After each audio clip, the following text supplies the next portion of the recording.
And the lights are out and you stumble in the dark. You kept pushing on, but then you went too far. When your ship has sailed and all your dreams are lost, everything is wrong, you feel like it's your fault. Just remember, I will be there for you, baby. Remember, there's nothing out there to get you, don't forget it. When life feels lemons, just call on me. Just call on me. Just call on me.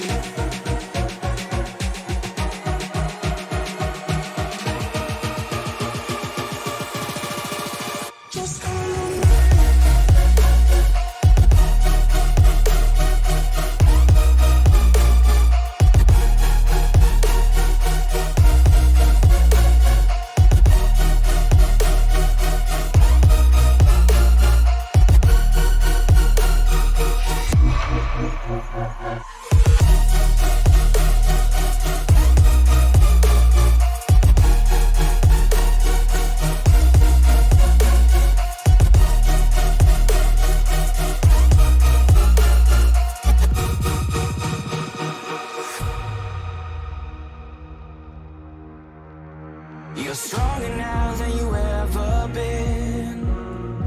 You gotta leave now, it's time to catch the wind. You will climb up high and look through the clouds. And when you're feeling low, I know you'll bounce back. Oh, and just remember, I will be there for you, baby. Remember, there's nothing out there to get you, don't forget it. When life throws lemons, just call on me. Just call on me. Just call on me.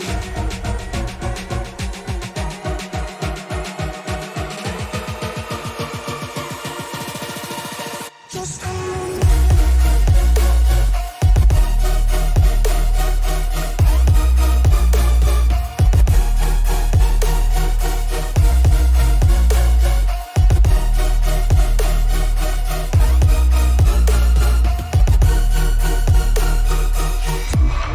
We'll be right back.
After the chaos last week of the All-Star race, we now bring you to Canada for round 1 of season 3 in the Endurance for Amateur series.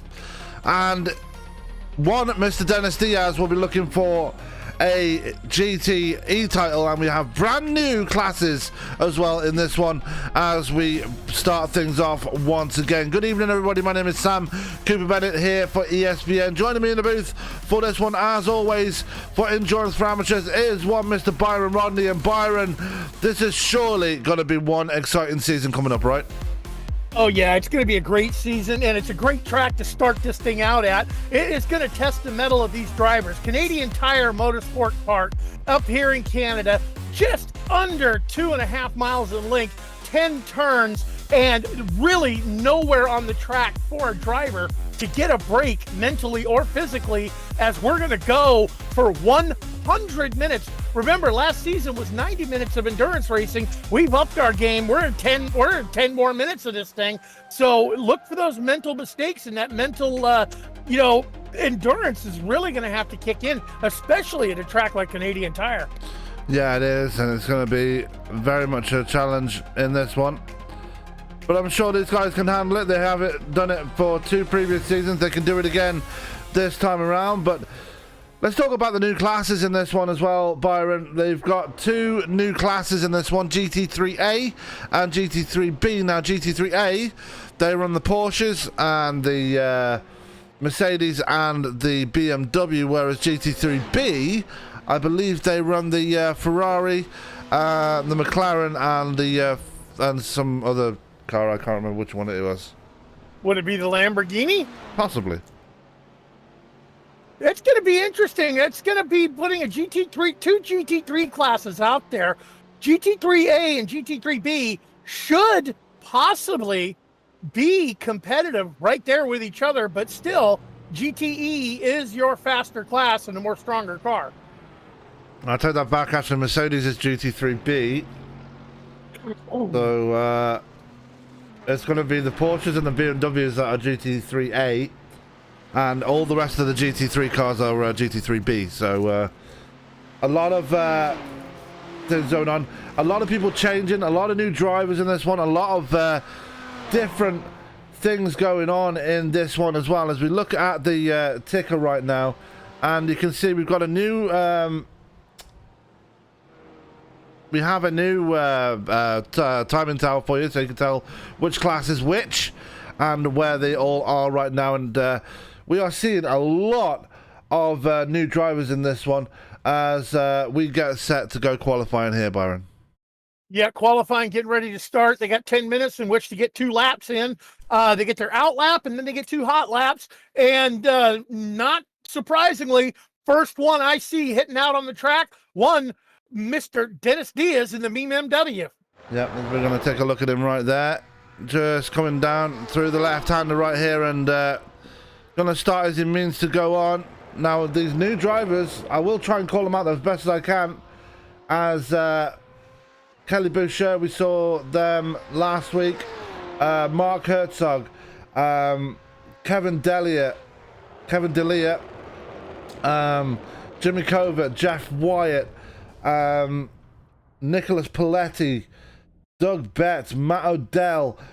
Just a short list of drivers, brand new drivers in the series, and this league, the number of drivers in this league is just getting massive now.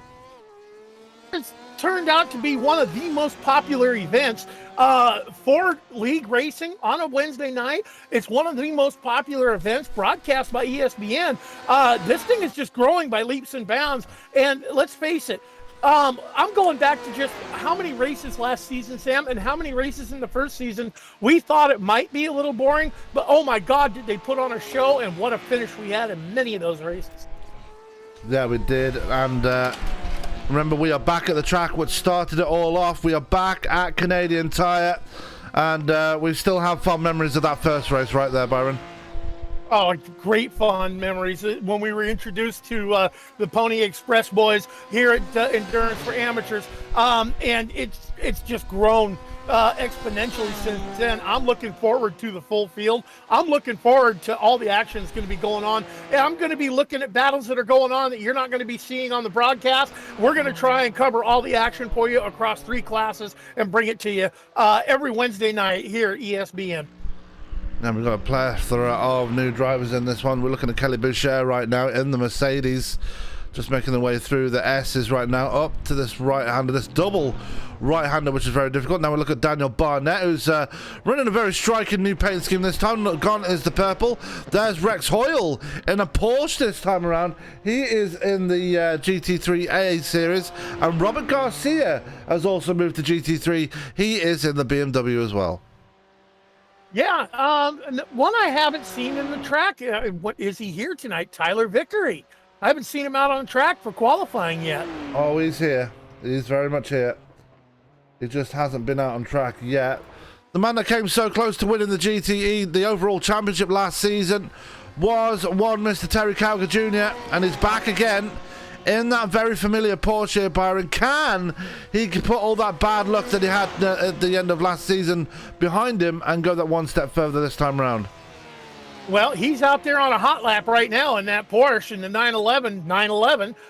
Terry Cowger Jr., he's looking to give some stiff competition to one Dennis Diaz, but Dennis Diaz has proven to be a very strong driver in the GTE class, as we've seen here in Endurance for Amateurs and as we've seen on the VSM team in endurance racing, when these guys got together under your leadership and went out and notched a 24-hour Daytona win not but a couple 3 weeks ago.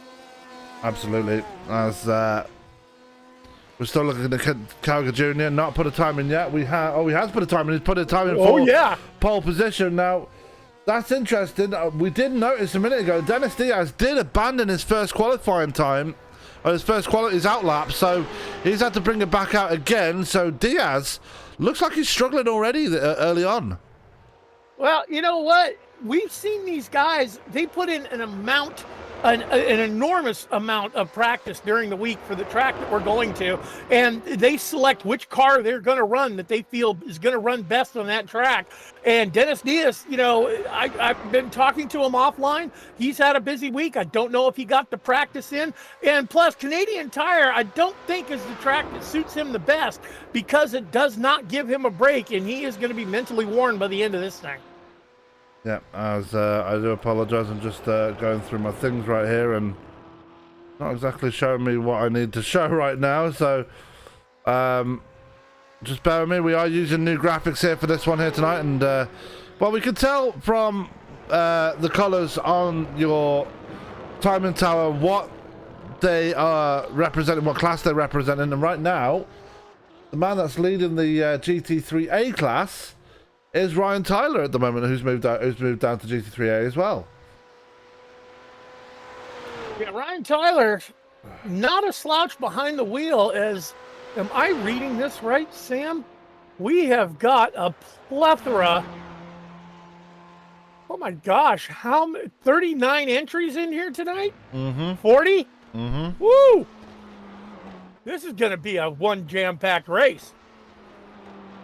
As Bryce Anderson just goes ahead and lays down a blistering lap in GTE class, puts it on the pole with a 1:13.857.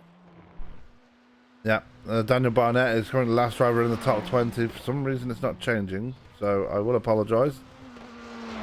We get new bells and whistles every time we run a new season, and we don't get the chance to play with them as much as we like, folks. But you know what? We'll have the bells and whistles all figured out to where they're ringing and tooting like a well-oiled machine at ESPN can be.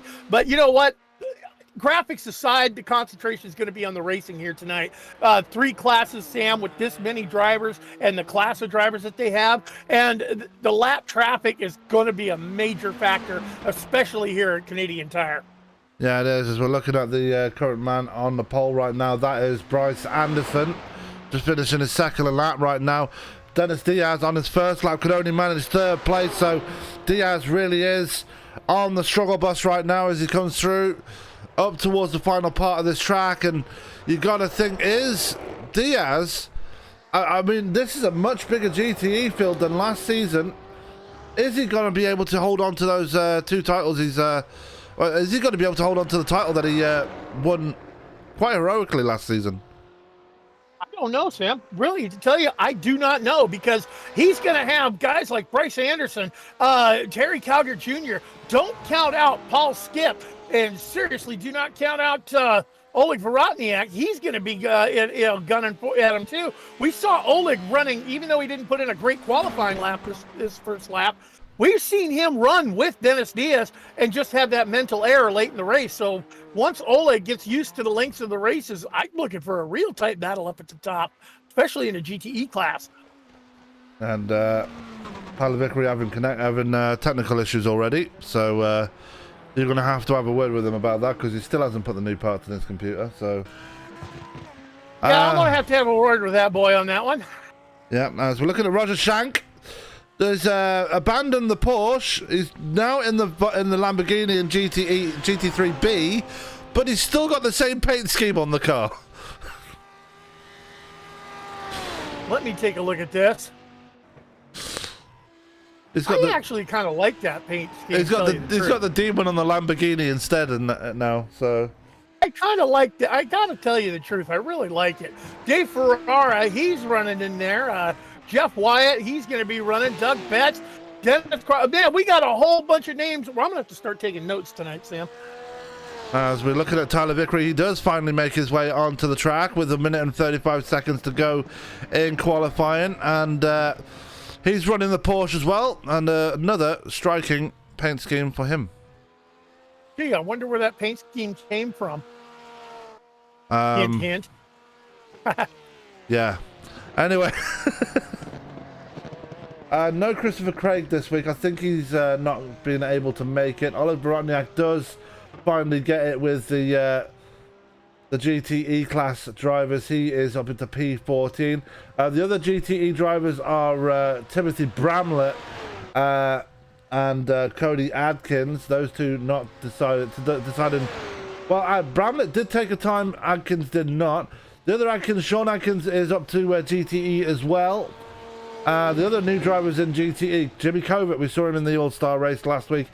Sean Goodwin is there. Curtis Kelly, Kevin D'Elia, Matt Odell, who I remember, I'm pretty sure we've seen him in stock car racing before, so good to see him in the road course side of things as well. And Steve Santana making his debut in GTE as well. GT3A, new drivers in that one. Jeff Ripley. Let's keep going down the list here. Nicholas Paletti. Kelly Boucher is in GT3B, so we'll just ignore that one for a second. Aaron Claybaugh. Yeah, Aaron Claybaugh. Mark Herzog. We've seen him from majors. We know him from majors. So good to see him about. GT3B. New drivers in that one. Zachary Purcell. Kelly Boucher. Mark Gonzalez. We've seen him in the All-Star race. Dennis Crosby. Jeff Wyatt, Doug Betts, and that is it. So let's go to the grid for tonight's race, and starting up on the pole in GTE. For some reason it's not letting me show it. Let's just go with this anyway. Starting up on the pole will be Bryce Anderson, will be joined on the second front row by Terry Calgert Jr. Row 2 will be Dennis Diaz and Paul Skip. Row 3 will be Sean Atkins and Jimmy Covert. Row 4 will be Tyler Langenberg and Sean Goodwin. Row 5 will be Brad McCombs and Curtis Kelly. Kevin D'Elia and Matt Odell make up row 6.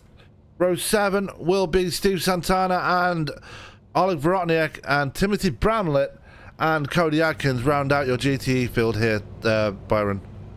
GT3A, we have a plethora of drivers that are going to be led by Jeff Ripley, who laid down at 1:16.912 to take the pole. Starting to his outside elbow is going to be Ryan Tyler. Paul Boyle is going to roll off third, followed by Keith Roycroft. Robert Garcia and Daniel Barnett make up the next row, followed by Nicholas Paletti and Marcus Osborne. Look forward to seeing Marcus Osborne out there again this season. Lynn Kopp, Rex Hoyle, two more names that we're familiar with, starting behind them, followed by Aaron Claybog, Dallas Sullivan. Tyler Vickery didn't get his qualifying lap in. He's going to start deep in the GT3A field, see how far he can move up. Chris Lawson and Mark Herzog, and then Gary Schilling and Timothy Emanuele. Yeah, then in the GT3B field, you got Mark Dillon on the pole with Zachary Purcell on the front row with that one. Kelly Boucher and Mark Gonzalez make up row 2. Roger Shank and Dennis Crosby in row 3. Dave Ferrara and Jeff Wyatt make up row 4. Row 5 will be Doug Betts and Zachary Nurnberger, with Atticus Middleton rounding out a monster field here tonight at Canadian Tire. 44 cars on the track, Sam. This is going to be one good one to keep track of. One tough one for us as broadcasters, but also one entertaining one as broadcasters, as these guys are going to be, slugging it out for an hour and 40 minutes tonight here at Canadian Tire. Opening round, opening race, openings of the third season for Endurance for Amateurs. Very popular league by the numbers that we're seeing tonight. Can't wait to watch this happen. Absolutely not, as you see the GTE field start rolling around now. The GT3A field has started rolling. 4-second gap in between classes at the start, single file start. So the GT3Es are going to take the flag. 4 seconds behind them when they hit the green, or when they hit the start finish line, they'll mash the loud pedal in GT3A, and then 4 seconds behind them, the loud pedals get mashed one more time with the GT3B class. Now, I like Zachary Purcell's paint scheme, very Formula 1-esque. He's paying tribute to the Brawn team that won the 2009 Formula 1 World Championship. I like that one. Yeah, speaking of Formula 1, I took your cue and I did check out a little bit of that documentary on Netflix on Michael Schumacher. Yeah, it's very good to highlight his career and all the things he went through, and see how emotional his family are, that he's what after what he's been through and stuff like that, Yeah, and that sent me down the YouTube rabbit hole, so I was looking at all things F1 today, including Spygate between Ferrari and McLaren. Yeah, I mean that is a thing, unfortunately. $100 million fine. Oof. Yeah. And McLaren were excluded from the 2007 season as well. So, bet you didn't know that one at the start. Anyway, let's go racing here, shall we? Byron, I'm going to give you the pleasure of getting us going here for the first time here tonight. KR with the pace car makes it off of the track. Green flag goes in the air. Bryce Anderson has control of the field. He hits the loud pedal, says, "See you, boys, I'm out of here. Catch me if you can," as he hustles it off into turns 1 and 2 as the GT3 field gets it underway. Yeah, GT3 field just coming out of the final turn right now, and it's going to be Jeff Ripley leading him down towards turn 1 right here. And already we're having incidents there for Sean Goodwin, who's gone off track. Jimmy Covert as well. Let's take a look at the replay right here. And, Goodwin just went straight on at the corner and into the wall. Yeah, I don't know if he had a steering wheel issue there, but, yeah, that looked like he just totally, what turn? I don't see no turn. And sent it. Yeah, big connection problems for Terry Calgar Jr. We'll keep an eye on that one, as now he finds himself under pressure from Dennis Diaz for that second spot right now. Right behind them is Paul Skip, and he's rocking the K&N Corvette tonight. Good to see him in a different paint scheme than he normally runs, a different car than he normally runs. There's Sean Atkins running in the top 5 there in his GTE debut as well. Yeah, moves already being made in the GT3A class. From deep in the field, GT3B starting to catch up with him. Yeah. GT3B, that's Mark Dillon Jr., who's up there. And you can see at the back of the GT3A field, you see people dropping back already.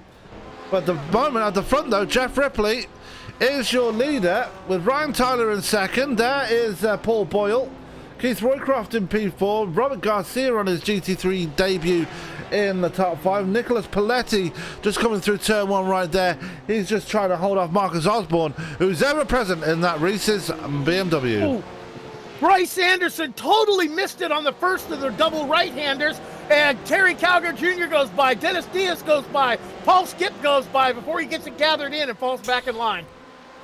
Tyler Langenberger's gone by as well, as now Brad McCombs will be the one to try and chase him down. And McCombs running a very patriotic paint scheme here tonight, and that is owing to the fact that we just recently had the 20th anniversary of 9/11, so that's part of the reason why Brad McCombs is running the Stars and Stripes on his BMW here tonight.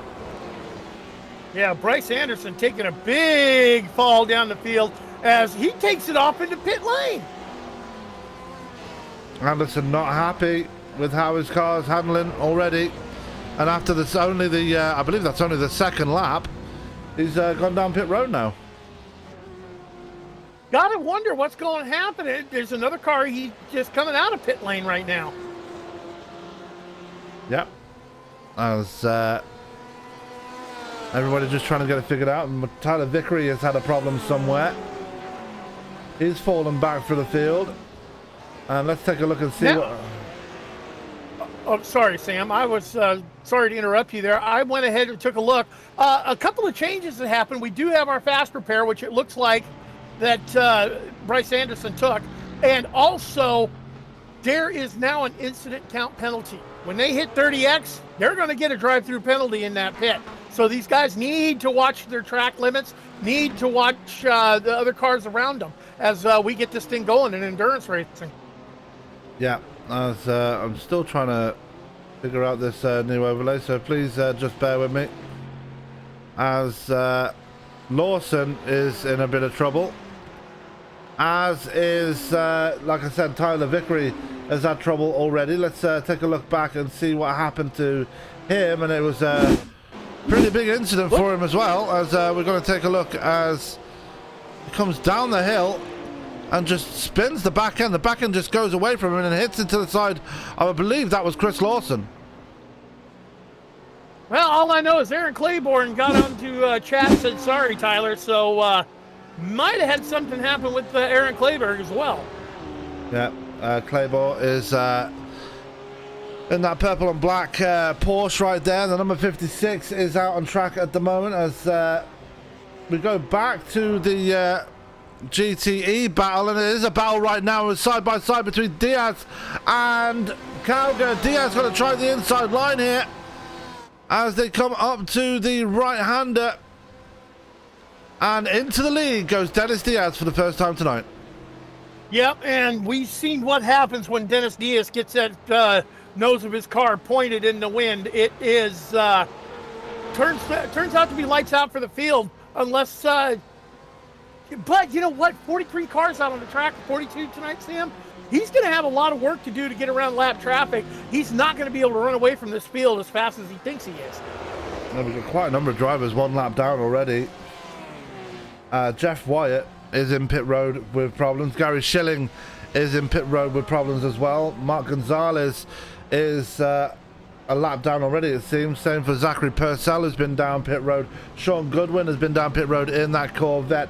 Same for Chris Lawson, who is letting people by now. He's a lap down as well. So lots going on already as we go back to the front of the GTE field. We have a 3-car breakaway at the front. It's Dennis Diaz, Terry Calgar Jr. and Paul Skip up there again. It's normal business resumed for these three drivers.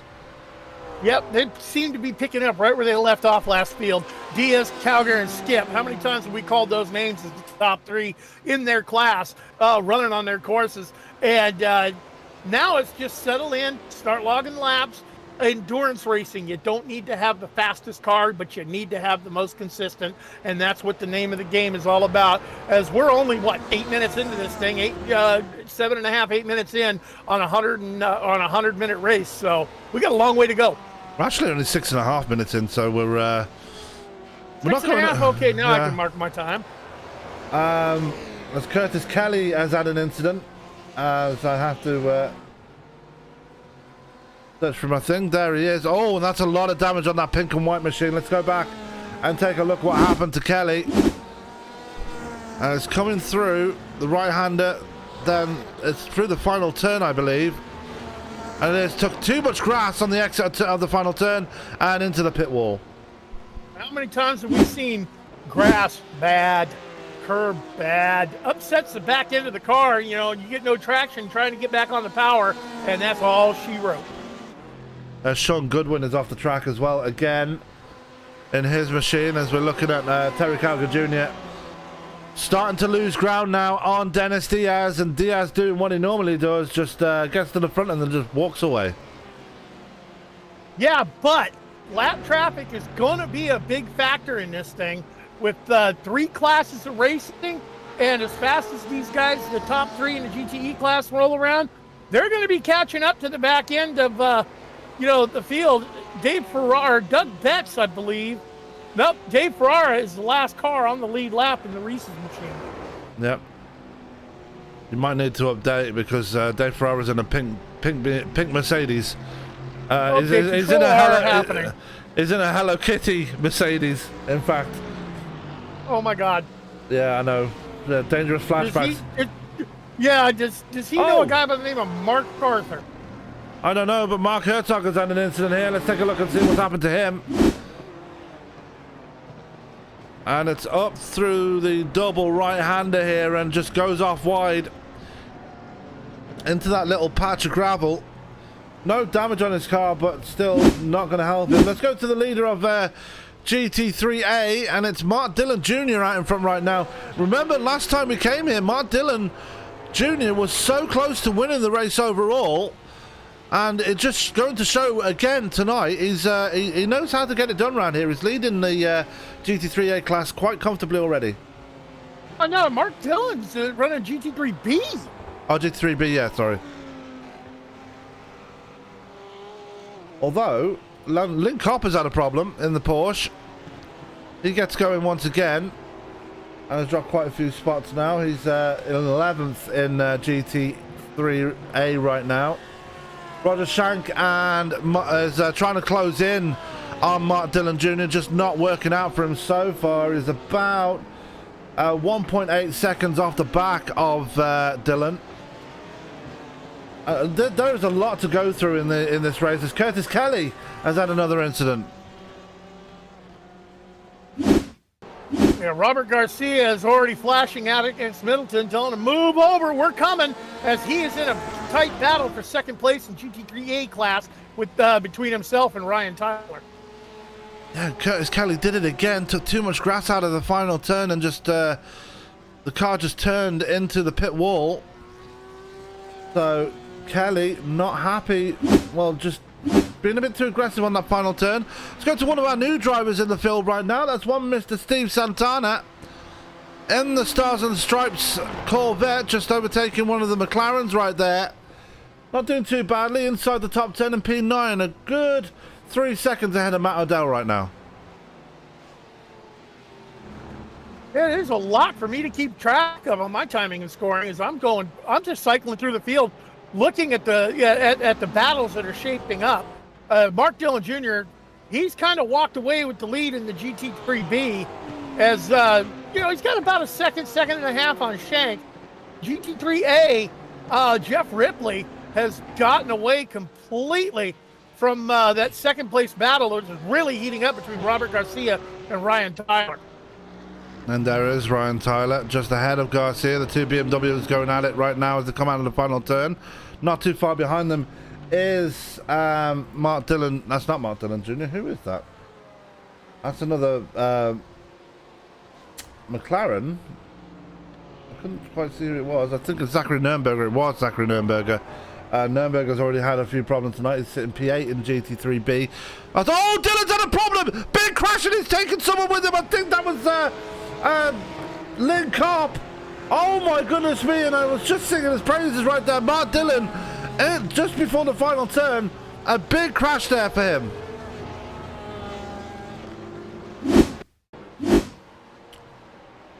Back and take a look at this one.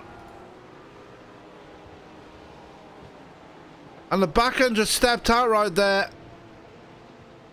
And unfortunately, someone was right there with him and it was Lincop, unfortunately, ended up on his side, and Lincop is in big trouble already in this one. Just a victim of circumstance after Mark Dillon had that spin. Oh my gosh.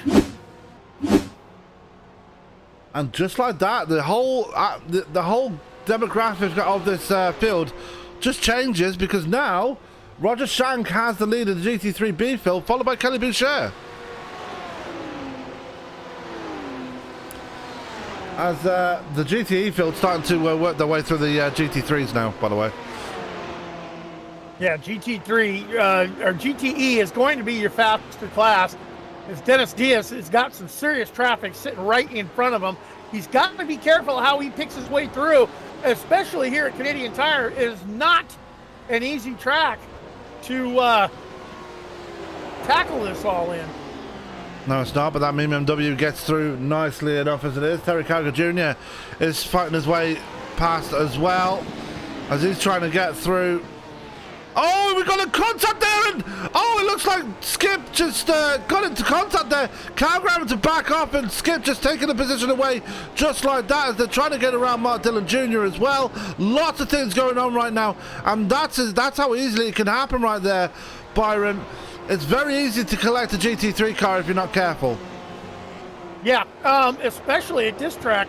You really only get a little bit of a mental relief as you're rolling down that long back straight after the double right-hand hairpin here at Canadian Tire. So these guys have got to stay on their game mentally, as they've got to be thinking strategy already. Are they going to short pit the first stint? Are they going to short pit the second stint? Because I think we're going to have to probably see 2 stops tonight to go the whole distance. And Lincop, a disaster for him, caught up in that one again. It was involving Dallas Sullivan, who went off the track, but Lincop just went straight onto the corner and into the tyre wall, and he is out of the race, it looks like now. So Lincop, possibly the first retirement of the night here, as Jeff Ripley has had an incident. Lincop has put it on the hauler. Yeah. Jeff Ripley has had an incident here as well, and he's now down to third place. Let's take a look at this one. Just got it all wrong through turn 3. And backwards into the tyre wall goes that Porsche. And now that hands the lead of GT3A over to one Mr. Ryan Tyler in the Falcon BMW. Yeah, but don't look too far behind him before you see the 224 machine of Robert Garcia. Remember, Tyler got around Garcia. Garcia is rolling in his tire tracks, not putting too much pressure. If Ryan Tyler makes one mistake, Garcia is right there to capitalize. That he is, as there is Garcia. Jeff Ripley has fallen about 5 seconds off the back of Garcia now. Marcus Osborne running pretty nicely in P4 right there, with Paul Boyle right behind him as well. Keith Roycroft, who won at Watkins Glen, is there in P6, has had a quiet start so far. Daniel Barnett, then you got Nicholas Paletti in the 707, then Rex Hoyle in his Porsche, and then Mark Herzog, who had that little off-track excursion earlier on, rounding out the top 10 in GT3A. Tyler Vickery is not too far behind either. Vickery is setting quite decent lap times as well. He's starting to catch the top 10 right now. Yeah, Vickery had some adversity early on in the race, but we've seen this kid, when he decides to put some laps together, he can put some laps together. I'm watching him. He's drifting that car around the corners. He is elbows up on that wheel, pushing that Porsche as hard as he can. Yeah, one driver that doesn't really need to push so much now is Dennis Diaz. He's now out to a 5-second lead over Paul Skip now. And Skip, who got a bit of contact with that scuffle with the GT3 car, still holding on to second place. Terry Calgar Jr. has fallen back a little bit now in his 911 Porsche. And Sean Atkins Jr. still holding on to P4 there in GTE as well, having a good debut in that class as well. Tyler Langenberg, though, is not too far behind. Neither is Brad McCombs. It's actually Langenberg and McCombs are side by side. Oh, Langenberg is Tyler running the Corvette tonight. He always runs the Corvette. Corvette? Yeah, he always runs the Corvette. Yeah. It's just I was looking at that McLaren earlier. I don't know what it is about that McLaren, but I think that is one sharp-looking car. I mean, Too bad it doesn't run as well. You're talking about the one that Mark Dillon Jr. is running, or any McLaren that's out there? Well, the McLarens that are out there right now, Mark Dillon Jr., Doug Betts is out there in the McLaren, Zachary Nürnberger in a very similarly painted McLaren to Mark Dillon Jr. Jeff Wyatt was out there, but in this blue McLaren, but is missing the completely missing the front end on his car, and is pretty much out now. As same for Dave Ferrara, he's in pit road with some damage as well. As Bryce Anderson is back in pit road here, Byron. Bryce Anderson not having the night that he's looking for. Started on the pole, had an incident where he just ran straight off the track in the double right-hander. He missed the first right-hand, went wide off the track, gave up 7 spots, and then brought it straight to the pits. In the pits again, extended pit stop this time around. Tyler Vickery's now in the top 10 in GT3A. He's just got around Rex Hoyle, now looking in search of Mark Herzog, and Vickery is on a charge right now. He is not letting up at all. Is my trading paints working right? Is that purple on that car of Vickery? Yeah.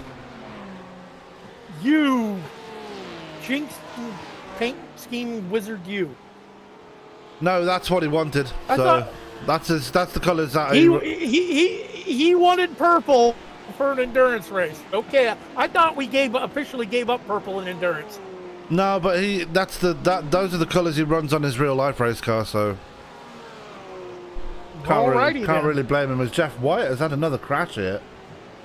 Take a look and see what happened to him. He came out without oh, that's why the suspension's completely collapsed on that McLaren. No way he's going to get that back out of pit road as we go to the top battles right now in the field. Sean Atkins not doing too badly. Langenberger's completely got away from Brad McCombs here, who's down in P6 right now. Mark Gonzalez has just had an issue, and we're going to have to go down the field to take a look, and he's just coming back on track right in front of Marcus Osborne and Paul Boyle right now. Let's go back and see what happened to the Mercedes driver in GT3B. Just come out of pit road, and the back end just went away from him. So cold tires, unfortunately, there, Mark. Got to be a bit more.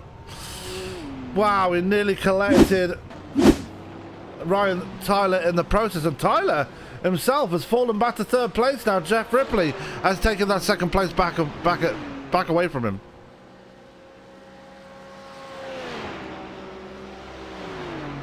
And Tyler, a little bit of adversity going on for the good there. Sorry, I was cycling through some of the other battles on here. I've seen that Timothy Emanuele has called it a night, put it on the hauler. Dallas Sullivan has called it a night and put it on the hauler.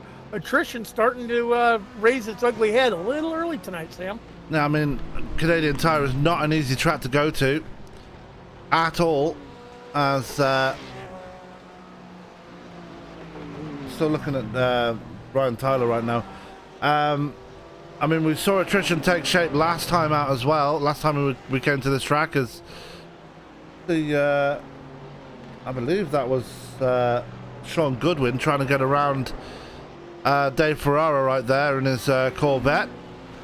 Does get around him eventually. Not a good debut there for the 87 Corvette, as he's all the way down in P15 in class, down in P31 overall, 1 lap down. As we go back to the GTE field right there is Jimmy Covert. Kevin D'Elia is right there as well. He's just got around Tyler Vickery to put a lap on him. Oleg Vorotniak has had a quiet race so far. He's in P9 with Matt Odell, not too far behind him though, in P10. So there's a battle there for the 9th spot brewing right there between Vorotniak and Odell. Yeah, Vorotniak and Odell quietly on their way. You know what? Talk about quietly. I'm watching the 72. It's a new name in the GTE class. Kevin D'Elia, not putting on a bad showing in GTE. Started 11th, currently running in the 8th position in that Corvette. Quietly, under the radar, just slowly but surely picking them up and putting them down. They're not doing too badly at all in that good wrench Corvette, and we know who he's paying tribute to in the, with a sponsorship on his car, running a Chevy. As he's looking to get around the 707 of Nicholas Paletti, and there he goes. A lap down on Delia. As lots going on right now. Lots and lots going on right now. Vorotniak and Odell very much closer. That's the closest battle in GTE by now, at the moment, by the way.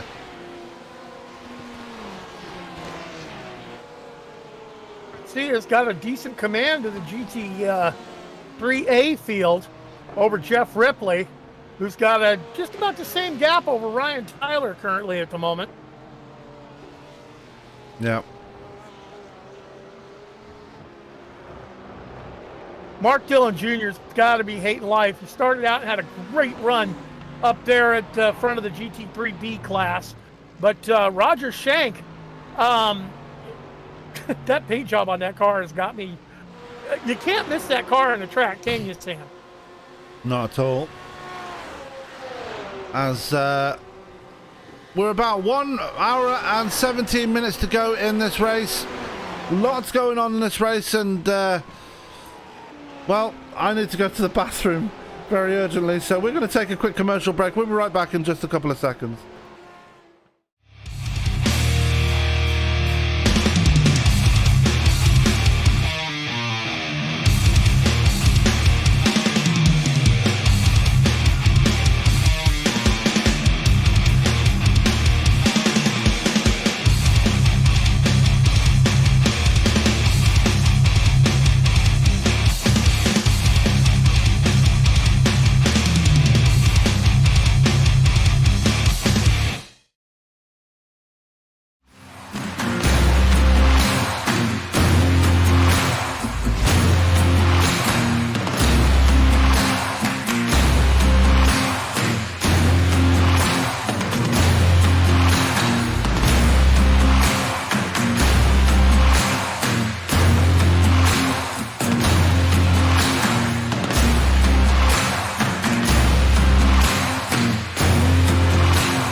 And we're back live here at Canadian Tire.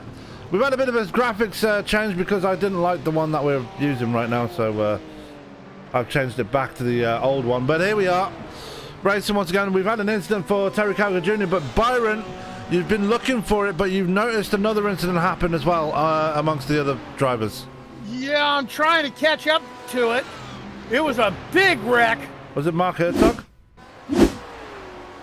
It may have been. It was someone that went tumbling on their lid. But there it is. Let me see if I can isolate who that is. And that is Mark Dillon Jr. Oh my God. What happened to Mark Dillon Jr.? Well, we're about to find out. Let's go and find out. It was, oh wow, he went for a big spin into the tire wall, and that was enough to put him on his lid right there. And that will pretty much do it for the driver of the McLaren. Has such good runs around here, just can't catch a break at the moment.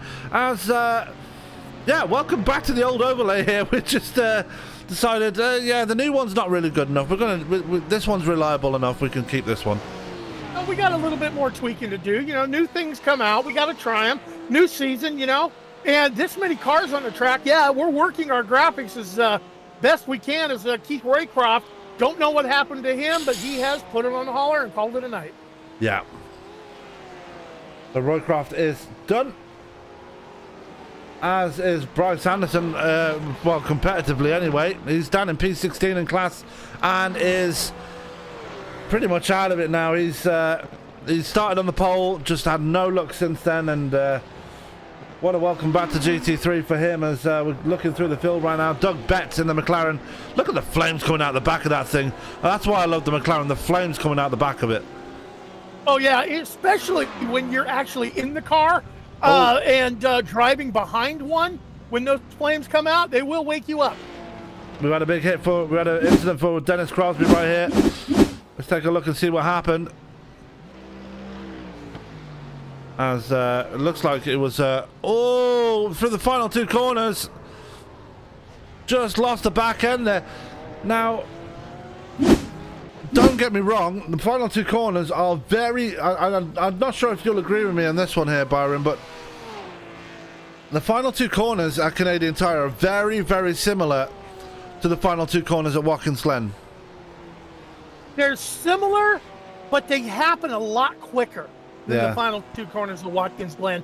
And you cannot take the pace through those corners that you're used to carrying at Watkins Glen. But from behind the wheel, they look the same, but they are tighter, less grip, and if you don't hit them just right, it's easy to upset the car and not get around them. Atticus Middleton has had a massive hit somewhere. He's in pit road taking tyres at the moment, no front end in the car. Timothy Bramlett is in pit road as well for a tyre stop, so that's a scheduled pit stop as well. So Timothy Bramlett has decided to come to pit road for tyres here. Strategy call on Bramlett's part. Now he's come in to take tires. Time to wonder when the race leaders of Dennis Diaz, Paul Skip, and Sean Atkins are going to be bringing theirs pit side. And is there going to be a double stint on tires, or are they taking tires?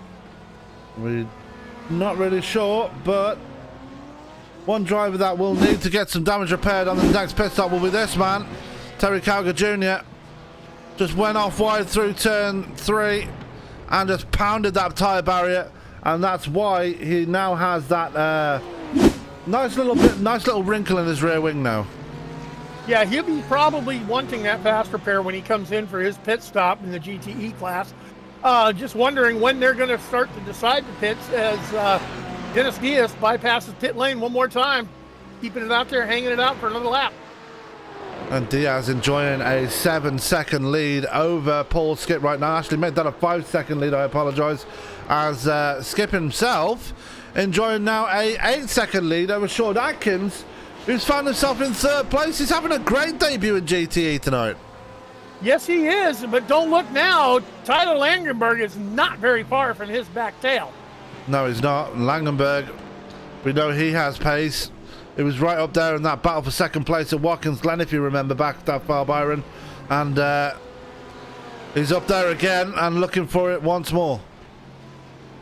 Yep, they're having to negotiate lap traffic, which has slowed down Atkins, allowed Langenberg to catch up. Oh! That's a spin right in front of them. How they got through that without contact is beyond me. And that was Robert Garcia, and he was leading the GT3A class at one point. Now he's down to third. We'll drop down to fourth because there goes Marcus Osborne. We'll drop to fifth because here comes Paul Boyle as well now. And another one spins it on that double right-hander. And I believe that might have been, let me just take a look here. I think that was Mark Gonzalez. You have Mark Gonzalez. Yeah. So Gonzalez. That double right-hander is taking its toll on these cars. Well, that might be Calamity Corner here tonight as we go back to the battle for third place here. There goes Sean Adkins just making his way around Jeff Ripley, who's retaking the GT3A lead. So good debut for him so far tonight. I did get word before the broadcast started that Michael McCoy is not going to be taking part in the Endurance for Amateur Series. He's actually moved over to the Open Wheel for Amateur Series, which runs on Monday nights now. Another great league. If you guys want to run an open wheel, he's decided to change from fenders to open wheels. A whole nother discipline, Sam, as you cannot get the close contact that you get with these cars. An open wheel for certain. Yeah, they run the Formula 3 cars on Monday night, so if you fancy having a go in those, then just give Mark Dillon Jr. and the admin team a call and they will just get you added in. They've just started the new season, so there's plenty of time to get yourself added in. But speaking of new seasons, this is the first round of the Endurance for Amateur Series Season 3, as we're still looking at Jeff Ripley just absolutely make his way around Kelly Boucher. And Boucher is actually still in second place in GT3B, so going very well in that number 27. Great debut for the number 27 machine, Kelly Boucher. Running that Mercedes, he's letting them know he's going to be a force to contend with. It's going to be competitive through all three classes, and we're going to have to see, as we get 2, 3, 4 weeks deep into the season, how this is going to shake out. Some guys like Terry Calgar Jr., he started second on the grid, mind you, had some adversity, had some off tracks, mental mistakes, and that will put you down, but he's still out there in the fifth position overall. As Tyler Langenberg, we got a battle for third place between Sean Atkins and Tyler Langenberg. We did. And Jimmy Covert right there with Terry Calgar Jr. Battling it out for the fifth place. Yeah, Covert is trying to move his way up to that top 5, so good run for him so far. He was in a battle with Kevin D'Elia a while back, but D'Elia has completely fallen away. It's 15 seconds off the back of the number 41 so far. Oliver Rotniak is starting to try and reel in D'Elia right now. Matt O'Dell is still there behind Vorotniak as well, so a lot of status quo right now with Steve Santana still where he is in P10. Brad McCombs has been down pit road. That's why he's down in P11 right now. So he's taking his first pit stop of the night so far. Yeah, Dennis D is still hanging it out there. We're going to see when he decides to bring it in. That's the leader of the GTE class out there in the Meme MWs. Oh, we got another off track he had to watch out for. Heading around that double right-hander. That is Calamity Corner. You called it tonight, Sam. Bryce Anderson is the one that's involved in that one and is not just going from bad to worse in that number 69 Corvette. Started on the pole, let's not forget, and is still having troubles here tonight. So hopefully by the time we get to the next track next week, which is just bear with me 1 second, I will let you know. The next track will be at Okayama. Hopefully things will be better for him, but Okayama is not an easy track to negotiate around either. It's a rookie track for rookies, but still not an easy track to race on. Gates, Mark Dillon, he's called it a night after being onto his lid. Keith Roycroft has put it on the hauler, and the latest victim to put it on the hauler, one Tyler Vickery. Oh dear. I don't know what happened to Tyler Vickery. Let's take a look and see what happened. And it just lost the back end and nosed it into the wall. And I wonder if that's a technical issue that he's had there, or if it was Or if he's rejoined the Alt F4 club again, we'll find out in a second, I'm pretty sure.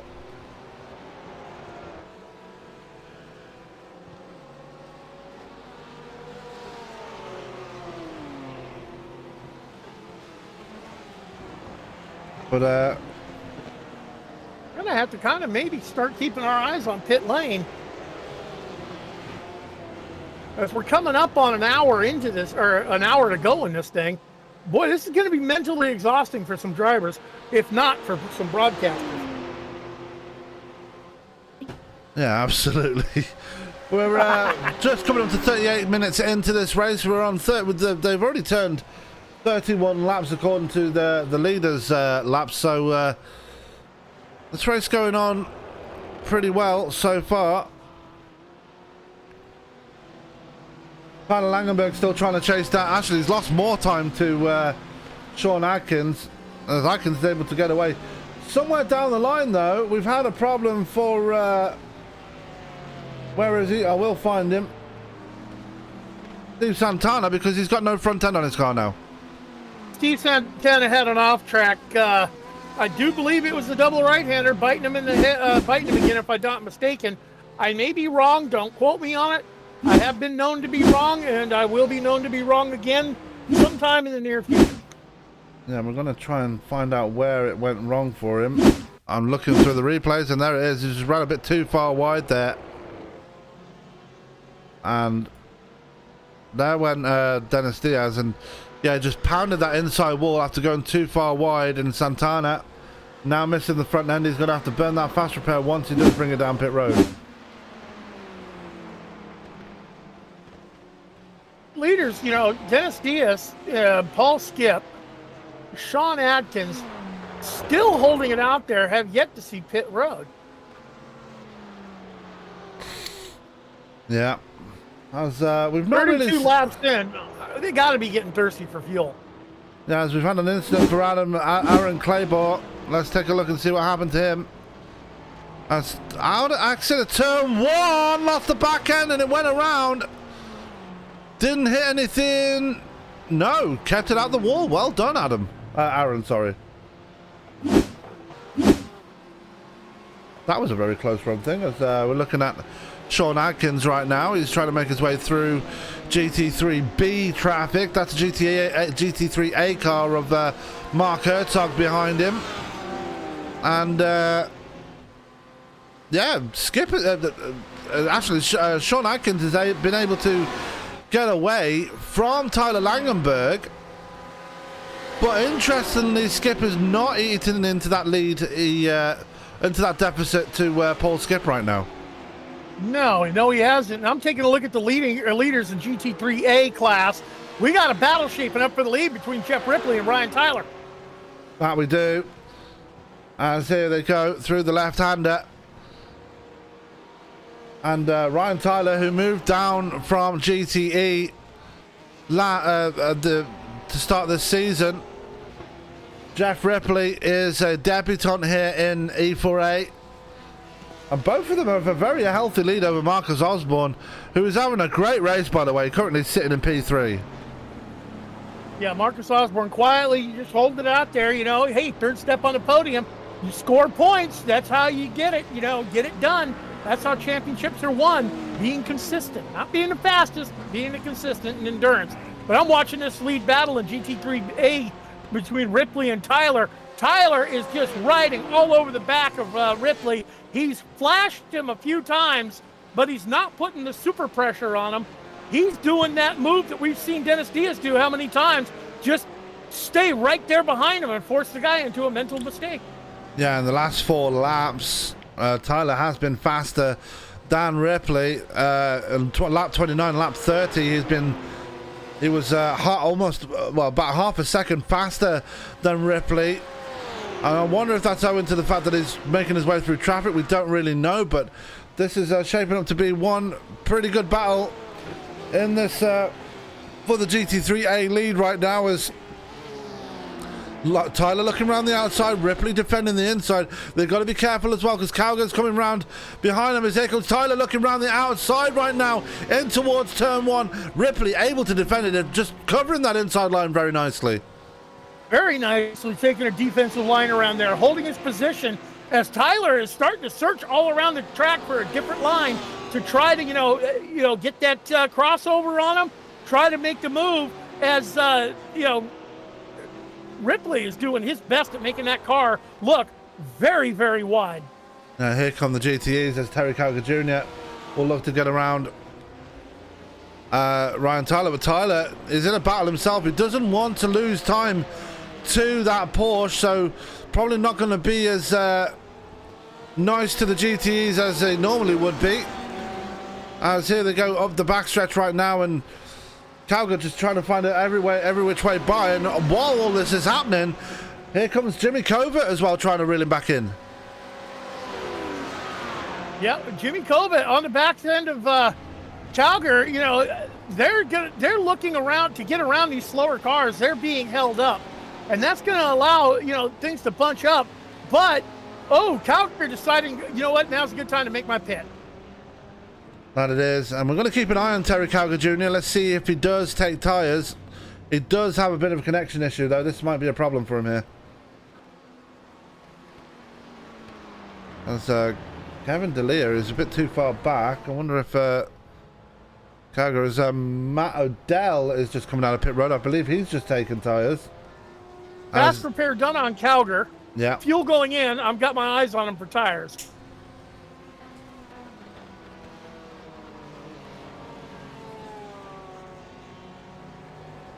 And we are watching Terry Calgar Jr. We'll get back to the racing action in just a second. We will go back to the battle between Ripley and Tyler. He does not take tires.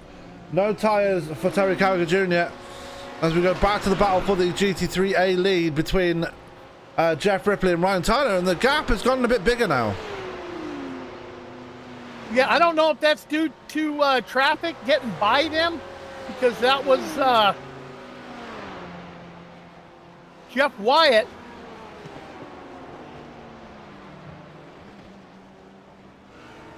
They're coming up on this is gonna jump back up. I'm guessing you just read what Tyler just said. Yeah, well, I'll let you make the comment on that. Alt F4. Anyway, go back to the lead for the GT3A Championship. The race lead, sorry. And Tyler's reeled him back in. Ryan Tyler looking for that race win that eluded him in GTE last season. Sean Atkins has had a big off there, and it's in the double right-hander again. Oh, into the wall. That double right-hander, you called it Calamity Corner for tonight. It has bitten. How many cars have we seen? Oh, another one hits the wall and gets flipped at the first part of that double right-hander. Who was that? That was... I'm going to take a look at it.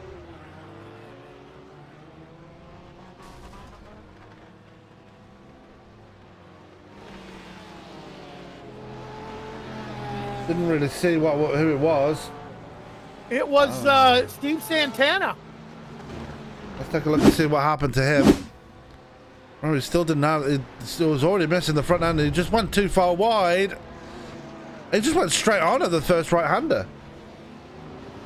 Got bounced up onto his lid and back down. Nicholas Paletti has had a problem as well. He's been shown as off track. Let's take a look and see. This was through the final turn, and all it was a simple off track. Just went a bit too far wide, and that let Roger Shank through. Now these guys may be in different GT3 classes, but they are in cars that run at similar speeds, so interesting. You're going to see it a lot, the GT3B cars just flying by the GT3A cars sometimes.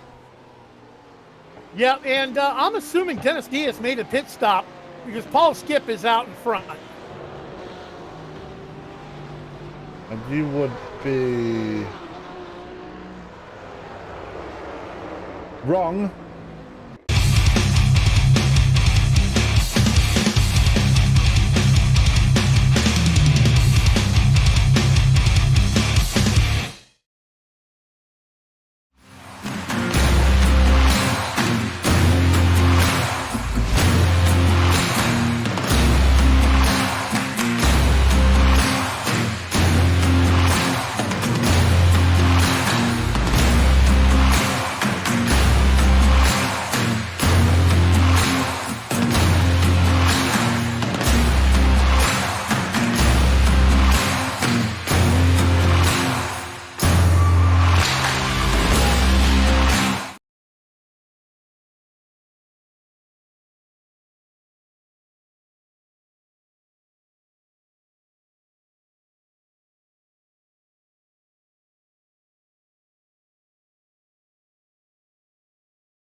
And we're back live here at Canadian Tire as pit stops are shaking out right now. Dennis Diaz only taking 2 tires on his pit stop. He was able to get back ahead of Paul Skip in his Corvette. A lot of changes in GT3A as well. Ryan Tyler is the leader after Jeff Ripley did get the lead back for a short while, but took it down pit road, so he's made his pit stop already. That's promoted Robert Garcia up to 2nd place in GT3A. Paul Boyle up to 3rd, and Marcus Osborne up to P4. Marcus Herzog has been in pit road as well, I believe. Roger Shank still leading GT3B with Kelly Boucher in 2nd, Dave Ferrara in 3rd. Then you got Doug Betts in P4 in his McLaren. P5 is Dennis Crosby. Zachary Nurnberger is still going around there. He's in P6. Zachary Purcell in P7 with a lot of damage on that Braun-inspired Mercedes. But at the front and overall right now, it's actually Tyler Langenberg that is the leader. Yeah, Tyler Langenberg's got 24 seconds on the field, but he's going to have to bring a pit side, and he's got a big decision to make. 2 tires, no tires. What's he going to do? Well, we'll soon find out. Jimmy Covert is yet to bring it down pit road as well, as he is good. Kind of in the middle of a mess right now. Yeah, he is. He's got a lot of GT3 cars around him. Sean Atkins is one of those, and Atkins has been down. Oh, Atkins is off! Atkins is off and into the pit, into the tire wall. Big hit for Sean Atkins. Yep, Sean Atkins losing, not having the night that he's looking for. He's a lap off the pace of GTE anyway. They're still holding down the 7th position overall tonight. Big hit there for Sean Atkins. His night started off so well. He was in the top 3 for a long time, and then this happened. For those that are just joining us, this is what happened to Sean Atkins. Just went straight on at turn 3 and down into the tire wall. Very big hit for that number 66 Alienware Porsche. Yep, Tyler Langenberg hanging it out there for another lap. We'll have to see how long this is going to last. Well, we'll soon find out. He's a good, yep. Wow, he's about 37 seconds ahead of Dennis Diaz. That's your marker if you want to point out where people are right now, and that, with regards to pit stops. That's the benchmark. Jimmy Covert is yet to bring it down pit road, so he won't be a factor. He's only 10 seconds ahead of Diaz. Langenberg gets it wrong on the double right-hander, and so does Marcus Osborne right behind him. Oh no, and that is going to be a disaster for Langenberg. Let's see what happened here. Just got it all wrong. Got a wheel on the dirt. That was enough to turn him around, and Marcus Osborne doing exactly the same thing as well. And you don't want to get yourself beached there, sir. That's not a good place to be stuck, as they both get it going once again. No damage on either car, but that will be a massive time hit there for Langenberg. Yeah, whatever strategy Langenberg had set in his head for his pit stop just went right out the window. Now he's got decisions to make as he bypasses pit lane again. Wow, these Corvettes are getting some massive fuel mileage tonight. Yep, Corvette 1-2. Langenberg and Covert is second right there. You got Paul Skip and Oleg Vorotniak up in the top 5 as well. Terry Koga Jr. still kind of struggling around the track right now in P6. And you got Matt Odell in his number 40 Porsche. Jeff Ripley has had a big hit somewhere. Ripley is in trouble, and let's take a look here at what happened to Ripley. And just lost the back end in the second to last corner. Backs it, well, just goes all the way around. And try and get back on track. On Nearly collected Paletti at the same time, so Ripley, he's having a bad second half of this race now as well. All right, that 38 seconds that you saw that Dennis Diaz had was running behind Tyler Langenberg after Tyler Langenberg's mistake is now down to 26 seconds. So Langenberg's got a decision to make when it comes pit time. What am I doing strategy-wise for tires? Well, We're finding out what's happening with strategy-wise for all over the track as Ryan Tyler just took tyres in his GT3 car. Now he's down and away and rejoins. I believe he'll be rejoining in third because Marcus Osborne has just pit right behind him and he's just taken, he's about to take fresh tyres, I believe, as Jeff Ripley hoping to not make the same mistake again, and the rear tyres are not working on that 111 Porsche right there. He nearly made the same mistake again. Well, we do know there are differences between a GTE and a GT3 car, and one of those differences is anti-lock brakes and traction control. And I just believe that, you know, Ripley driving it as hard as he was in that battle with Tyler for as long as he was may have burned a goodie off those rear tires. Timothy Bramlett has gone off with the double right-hander, so another victim of that corner is taken. As Marcus Osborne still in pit road right now. Sean Atkins is in pit road as well, repairing damage on his car. So a lot of things going on right now. The quietest class right now, but not really much going on at the moment. It's GT3B, amazingly. GT3B, they're just out there holding their own. And what a masterful drive. Roger Shank just keeping it completely out of trouble. Minding his P's and Q's out on the track. You know, doing what endurance racing is all about. Being consistent, finding himself well out in the lead of GT3B. Yeah, as there he is, just coming up the backstretch right there. Having a great run here tonight in that number 950 Lamborghini. I've got to think he's going to be running that car a lot more this season, given the fact that he's having a lot better form in that car than he did with the Porsche. Well, he can't run the Porsche because he's in GT3B, so that settles that anyway. Timothy Bramlett is back in pit road after collecting damage going through the double right-hander. Sean Atkins is still in pit road. Doug Betts is just coming down pit road in his McLaren, as well as Dennis Crosby in pit road. I believe that's a battle for position as well between the two, so this is an interesting one between those two as we go to Curtis Kelly, who's also in pit road in his pink and white Porsche. Yeah, Brad McCombs, not only pit road, put it on the hauler.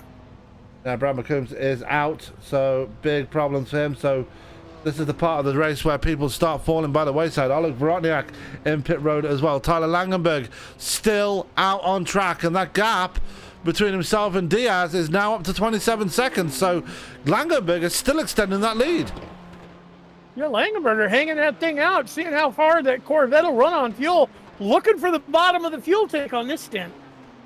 That he is. Having a great run so far. And he is in the blue Corvette, but the blue on that Corvette is a lot more metallic on it, with stars on the side, I believe. So interesting new paint scheme there for Langenberg. I believe they're red stars on it. I can't really tell. Yep, there are red stars all down the side of it. Yep, D-line on the side. Very nice paint scheme. As Santana has had another incident there. He's got the front end back on his car, just not having the best debut he wanted, as Nicholas Paletti has had an incident. Oh, and that's big damage on that 707.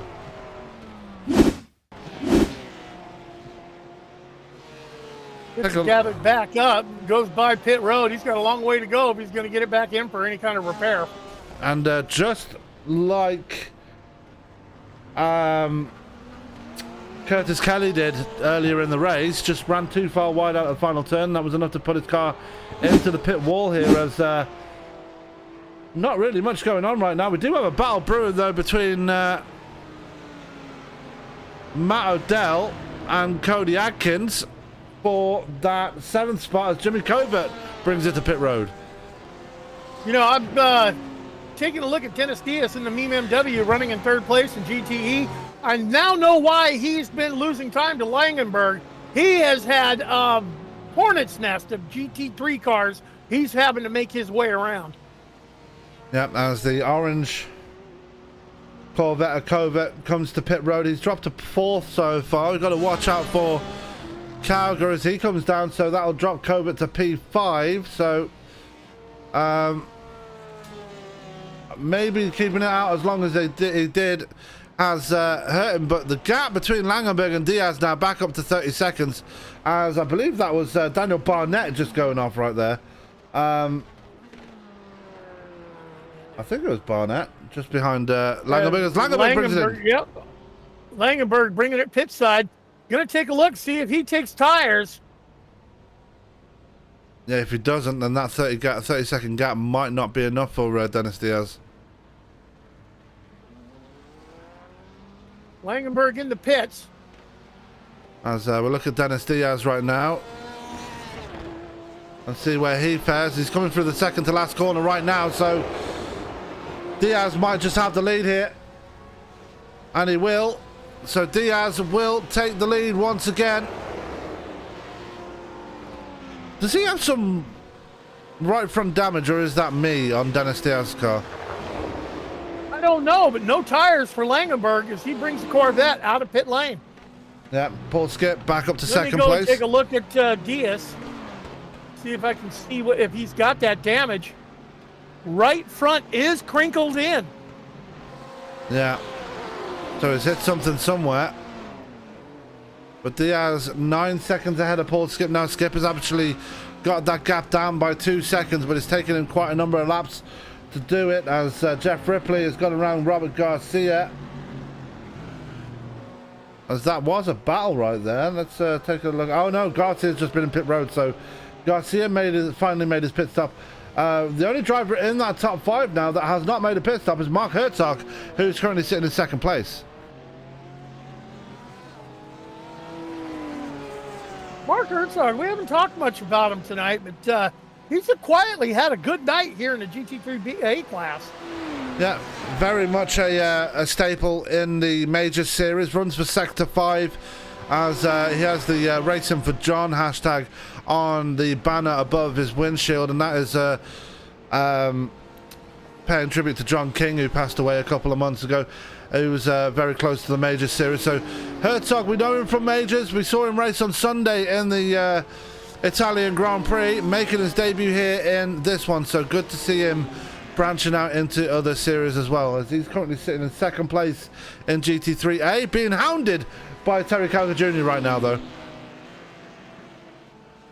Calgary getting the move done. Just having a little more traction with that Porsche of his. But taking a look at GTE class, Dennis Diaz out in front. Look who's moved up into the second position, but I don't think he's seen the pit lane yet, has he? Yes, Paul Skip. Yeah, he has. Because Skip took 4 tyres and Diaz did only take 2, because it was 35 seconds in his pit stall. Skip was 51 seconds in his pit stall, so and this is how you know when they're not taking tyres. Tyler Langenberg 25 seconds, Terry Calgar Jr. 23 seconds. They did not take tyres. Jimmy Covet did take tyres. He was 50 seconds in his pit stall. Matt O'Dell took tyres. We saw that. Oliver Rotniak did not. So that's how you can tell the difference between taking tyres and not taking tyres. About 25 seconds. Well, the last lap for Tyler Langenberg was a 1:15, and he took no tires. Now, you said Paul Skip. Oh, Langenberg off track into the wall. And that is not working out for him at all in that number 91 machine. We're going to take a look and see what happened here. It's through. Just got it off onto the grass. I was actually through turn 2. Yeah, got it on. Actually, it was in the first part of turn 2. Got it onto the grass before they even got to the corner, and just went straight on. So we've said it already tonight. Grass bad. Grass bad. Yeah, grass very bad. Between the grass and turn 2 and Calamity Corner up at the top of the track, it's been a tough night for these guys. Yeah.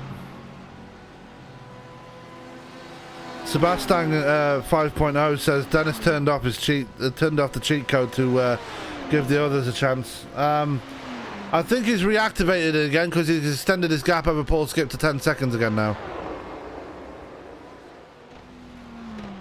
Now we got to see if Paul Skip has anything for the meme MW of Dennis Diaz, or if Dennis Diaz is just going to keep that thing out in the wind. But shades to the earlier part of the race. Dennis Diaz was out in front by 8 to 10 seconds and had an incident and wound up back dirt. He's had to battle a long time to get back his position. We'll see how his, can he mentally keep it straight?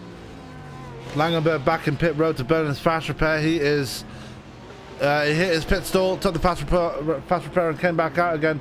He will get out ahead of Jimmy Covert very nicely as well. So Langenberg back in 4th place. That's promoted Terry Cowger Jr. back up to P3. And again, it's the same 3 up in the top 3 once again that were up there most of the season last season. Well, earlier in the race, when you saw the problems that Cowger Jr. was having, did you expect to see him work his way back up in the 3rd position? Not really. No, but that goes to show you it's endurance racing. You need to be consistent and you need to stay after it. You can't, I'm going to say it, Alt F4 because you have a bad lap. Yeah. And Terry Cowger Jr. is proof of that. As Zachary Nurnberger has had an incident, we just saw in a replay there, he put it into the wall on the exit of turn 1. As Tyler Langenberger has actually had another off track since he's been down pit road, so problems for him right there. But it's the same 2 leading in GT3A. Only difference is Ryan Tyler still hasn't taken it down pit road yet. Yeah, Ryan Tyler trying to get as much space as he can ahead of Jeff Ripley, because Jeff Ripley right now is bringing it around. He's just past pit exit, so he's off of turn 2. Oh, Tyler has been down pit road. It's just because of those mistakes, Tyler's so far ahead now. So, yeah. Sorry to cut you off there. No, that's all right. I'm just going to focus back in. Let's take a look at 950 of Roger Shank, the leader in the GT3B class. And how far back is Bouchard? Oh, he's got a ways back. Yeah, Roger Shank in that Lamborghini, just controlling that GT3B class right now. Was in a nice little battle with Mark Dillon Jr., but Dillon Jr. just had a mare and just put it on his lid, and that was enough to put him out of the race. And a very unfortunate first race of the season. The attrition rate is still taking shape here. The last driver running on track right now is Timothy Bramlett. The list of retirements is as follows: Brad McCombs, Sean Goodwin, Mark Gonzalez, Bryce Anderson, Tyler Vickery, Chris Lawson, Jeff Wyatt, Keith Roycroft, Mark Dillon Jr., Atticus Middleton, Timothy Emanuele, Dallas Sullivan, and Lynn Kopp. That is one hefty retirement list here tonight. Yeah, okay. But how many cars are still out on track running? More cars than we've seen all last season or the season before. It's debatable. But there's still a lot of people out, though. We started with 44. We now have less than 30, I believe. I think we've got 25 left out there. So, taking a look at our GT3A class. Oh, as Robert Garcia almost gets collected. He's tracking down Jeff Ripley. And who was that just spun right in front of him?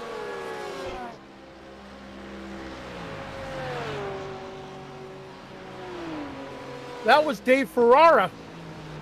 Now let's take a look and see what happened here. That's Ripley a little and bit Ferrara. of net code.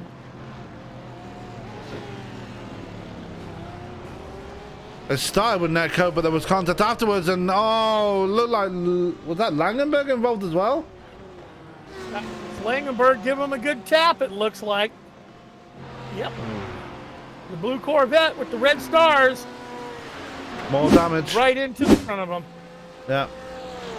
That's more damage for Langenberg, and that'll hurt him. And, Jimmy Covert will have got that message, and now we'll be pushing it to try and get back up to that 4th spot. But to go back to before all that happened, I was taking a look at our GT3A class. Jeff Ripley in 2nd place. Don't look now, but Robert Garcia is tracking him down. Yeah, and Garcia was involved in that contact between himself and Dave Ferrara. And you can tell that I can understand the contact between the two, because Garcia is pushing it right now to get to that 2nd spot. Only problem is he's got a GT3B car in front of him and a GT3A car around the out. Actually, no, that's not a GT3A car. That's I believe that's Bramlett right next to him. It was. John Atkins is back out on track as well. One driver we've not really spoken about tonight here, Byron, is Cody Atkins, currently sitting P8. Cody Atkins quietly having himself a good run tonight. I mean, you gotta hand it to these guys. They're not getting their number called very much because they're quietly under the radar. Cody Atkins started 16th overall. He's moved up 8 positions quietly for a top 10. And he has a good result as well. He's moved up to GTE full-time now. And he's showing that he's got the pace for it, as we've got a position change here. Tyler Langenberg has had another off-track here. And his race, it's just going from bad to worse for Langenberg now. He was right behind. Oh, wow. Just went straight on into the tyre wall. And Langenberg will not be happy with how this race is ending right now, as Mark Herzog is back in pit road. Yeah, Langenberg locked him up again, heading into the double right-hander at the top of the track.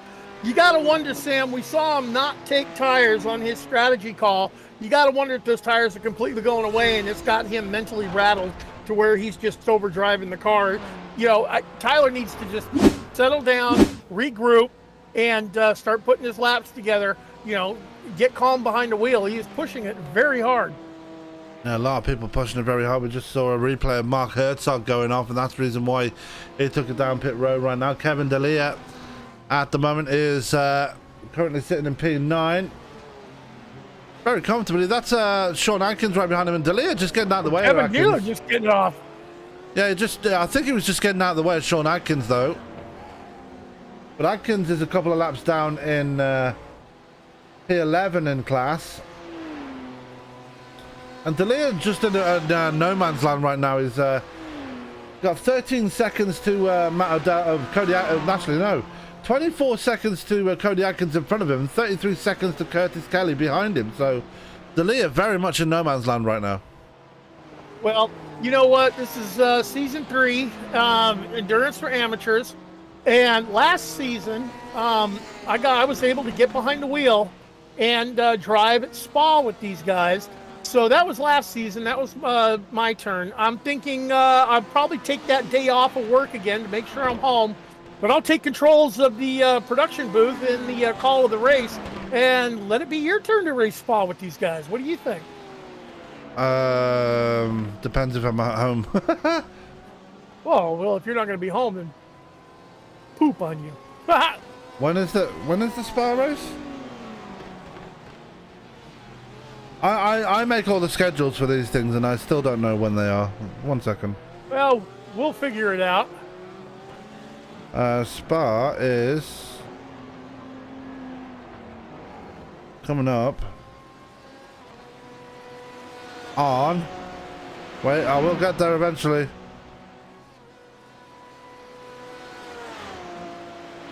No, that's Le Mans. No, Brands Hatch. Well, Spa isn't on this season's schedule, so I'll have a bit of a long wait. But anyway, still a long way. Well, not a long way to go in this one, though. 23 minutes left in this race now, Tyler. Byron, what am I doing? I can't speak today.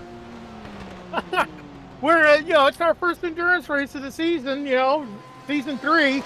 And Tyler Langenberg having a rough time in that Corvette. He's got GT3A and B cars going by him. Well, that was actually a GTE car, and that was Curtis Kelly going by him. But that behind him is the race leader, Dennis Diaz. So Langenberg kind of needs to watch his P's and Q's here. He's about to, at one point he was leading the race, now he's about to be lapped. That is just how bad it's been since that pit stop. Yeah, but, okay, just as bad as it's been for Langenberg, leading the race, starting out on the pole, having some issues and falling back. Look at the guy that had all the issues at the very beginning, Terry Cowger Jr., started second, running third right now. Yeah, and doing very well in that third spot. Jimmy Covert is in P4 now after the demise of Langenberg, and Kovac just had an off track himself. That's why he's lost a bit of time to Kauga. Although it was Rodniak having a great race as well. Yeah, he's in P5 and about to put a lap on Steve Santana, and Santana not having a good night either. Baptism of fire for him as he lets Vorotniak by. Vorotniak in the top 5. Langenberg still in P6, but really struggling at this point. Matt Adele having a quiet race in P7. Cody Atkins in P8. P9 is Kevin D'Elia. And Curtis Kelly on his debut in the 10th spot. And he's about to get lapped by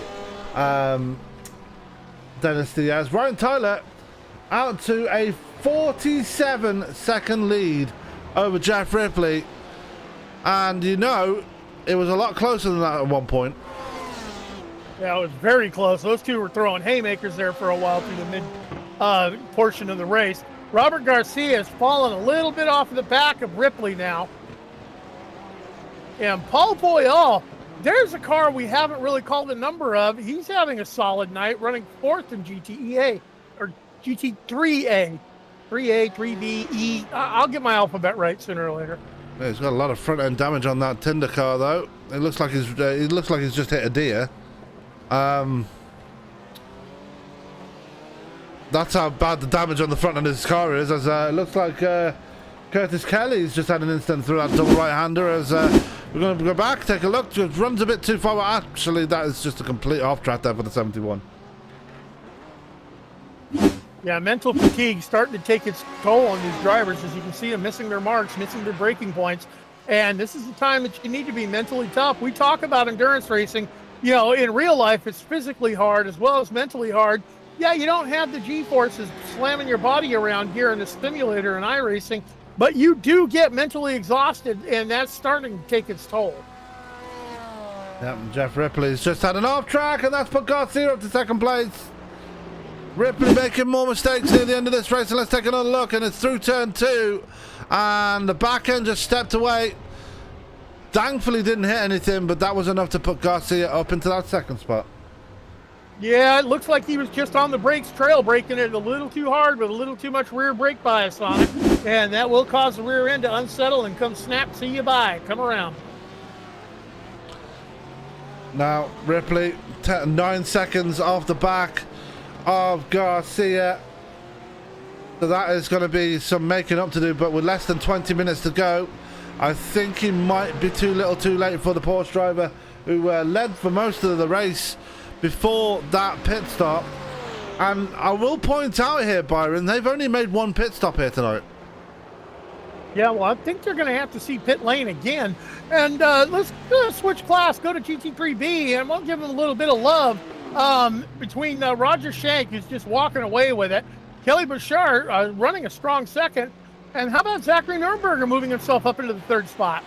Yeah, it seems like the GT3B car drivers are tripping over each other at the moment. That's why he's moved up to 3rd, but Nuremberger has had a good run. He knows how to get to victory lane. He's won in GT3 before, but a bit too far back now from Boucher and from Shank. Actually, there's a whole lap back from Shank. Shank's got a whole lap up on the field. Yeah. Shank is just dominating the GT3B class, and I'm guessing that was the opportunity he was waiting for. I mean, he wasn't finding much opportunities in the Porsche last season. Now finds himself in a golden position in that Lamborghini in the GT3B class, as Jeff Wyatt has gone off track once again.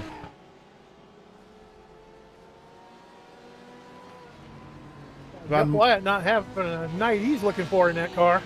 We've had more retirements here. Steve Santana has put it on the hauler now. It looks like Dave Ferrara might put it on the hauler. He's been in pit road for a very, very long time.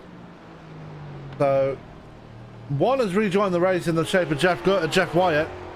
Everybody else in front of him, Goodwin, McCombs, Santana, and possibly Ferrara as well. Well, he's got some spots to make up there. So, Wyatt might actually put himself in a better position than he ended. Well, he thought he ended the race in. Yeah, attrition's starting to take its toll. Mental fatigue's starting to take its toll on both drivers and broadcasters. I'm okay. As we've got a meeting of the two Falcon cars right here. Ryan Tyler in his Falcon BMW just behind Cody Atkins in his Falcon Corvette. So two turquoise and blue cars just running around together right there. Not really much going on right now. Not really any battles to speak of here at this late stage of the race, Byron. No, they're starting to stretch it out a little bit, but you know what? How many times have we had that happen last season and the season before where we thought, well, that's pretty much over. Let's just going to watch them log laps to the end, and then something exciting comes up for the end of the race. Yeah, it usually does. Because Jeff White has just been in pit road, just gone into pit road again. Zachary Purcell has just put a move on Aaron Claybart. See if I can take a look at that one actually. As Purcell just... Oh, and that's why Claybart went completely off the track right there in his Porsche. And Claybart, he's trying a few aerodynamic tricks there. He's taken the front off his car. So, and it's a front. Well, trying to get that airflow, you know, cool it off. And it's a frunk, ladies and gentlemen, because the engine is at the back of the Porsche. The trunk is at the front. That's why it's called a frunk. A frunk? Yeah. Or as you guys say over there on your side of the pond, the boot. Yeah. We don't really know what to call it at the front. We'll just call it a boot. A front boot. There you go.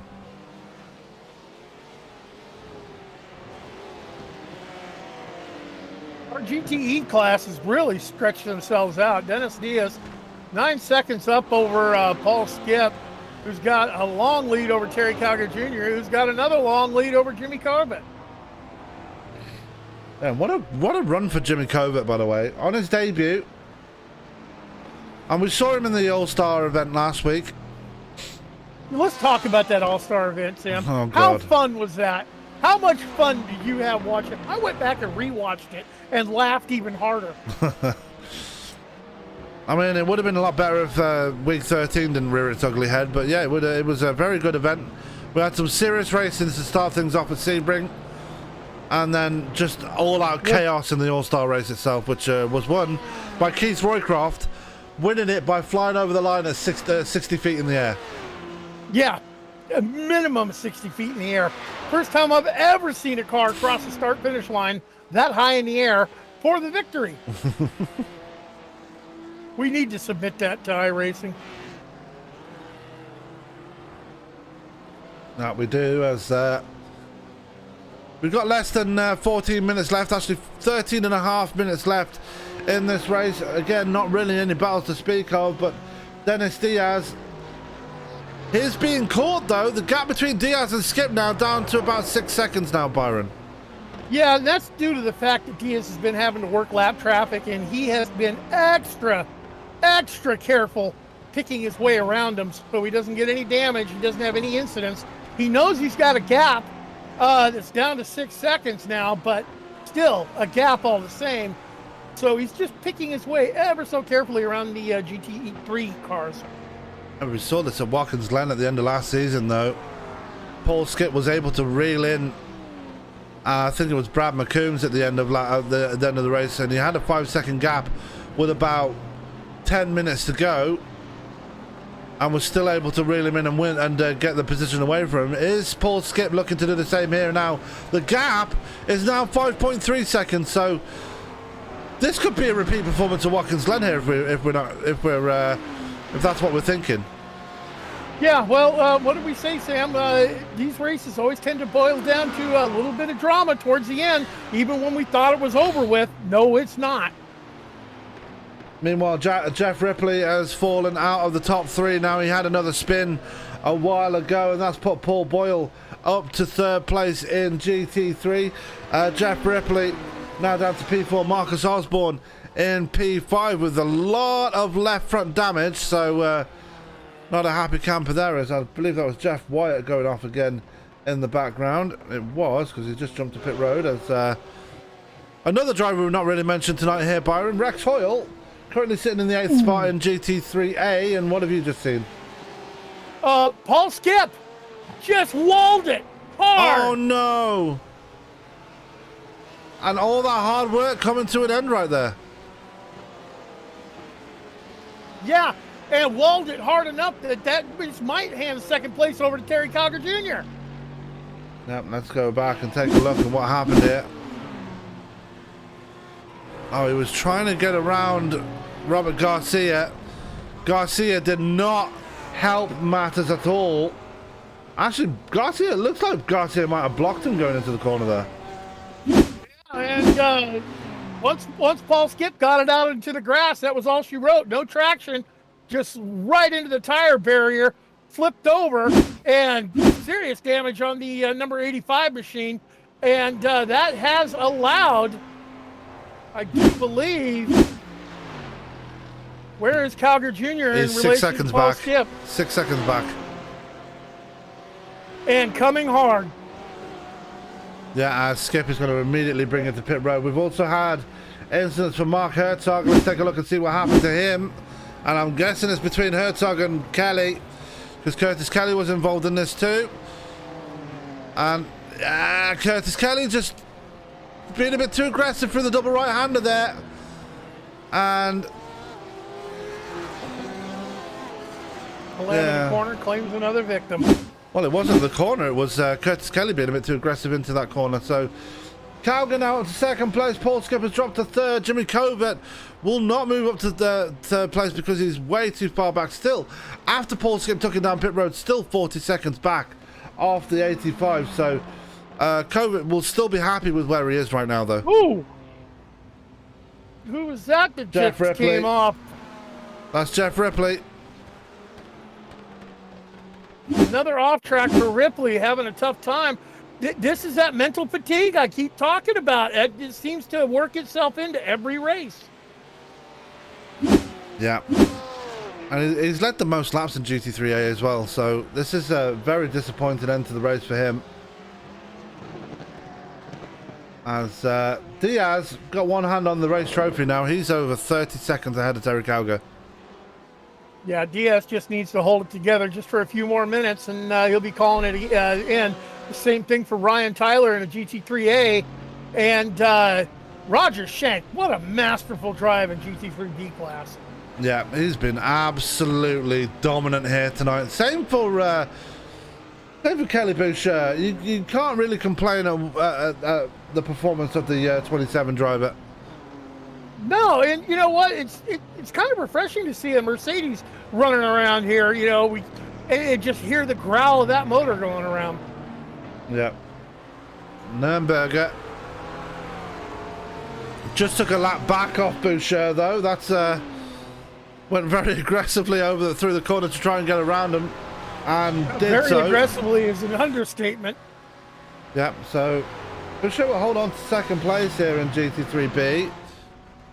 Curtis Kelly's back in pit road and has fallen away and has been passed on track by the top 5 in GT3A. Ryan Tyler now 56 seconds clear of Robert Garcia right now.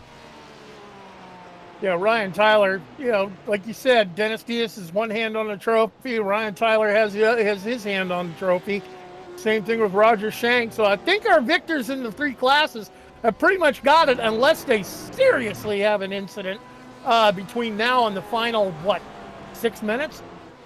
7.5. As we've got a battle brewing here in GTE between Cody Adkins and Matt Odell. Adkins is trying to reel in that number 40 Porsche right now. Atkins has got a run on him too, because that Porsche looks like he's falling off the pace. A little bit. As we've had an off track for Sean Adkins as well recently, and Bramlett has been off as well. Paul Boyle has been off track. It's like nobody wants to finish on the podium in GT3A right now, because every time you get up to third place you have an incident. Ripley's had an incident, Boyle's had an incident, Marcus Osborne's had incidents, and Daniel Barnett, we've not even spoken about him all tonight. He's currently sitting P6 in GT3A. And again, like I said at the start of the race, he's ditched the purple, now running a very striking multicolored paint scheme now. Shades of, oh God, who was that? Mike Whitaker from Paskey's. Oh yeah, the tie-dye. Yeah, I like it. I do like it. So Barnett in P6. Mark Hertog, despite all he's been through, is still in P7. He's behind Roger Shank, though. And that is a battle for overall position, by the way.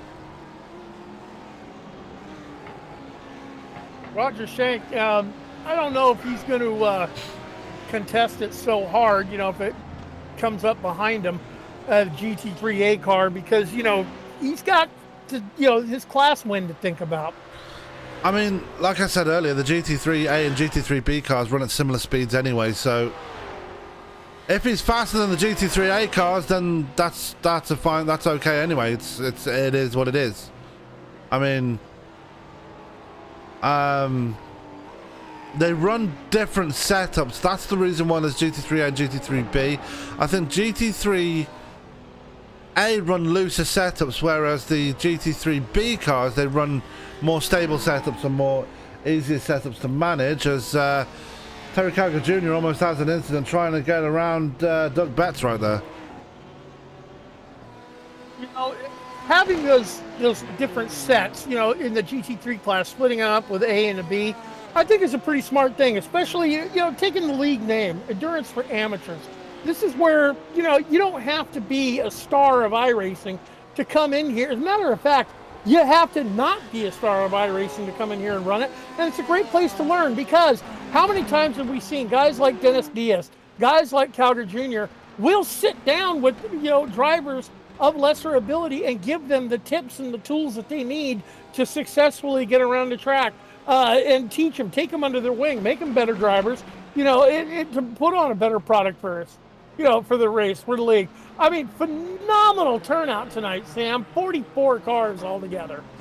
Yeah, I mean, take Atticus Middleton. I mean, I think Brad McCombs has been teaching him for the longest time, so I think it's either Brad McCombs or Tony Watson, one of the two.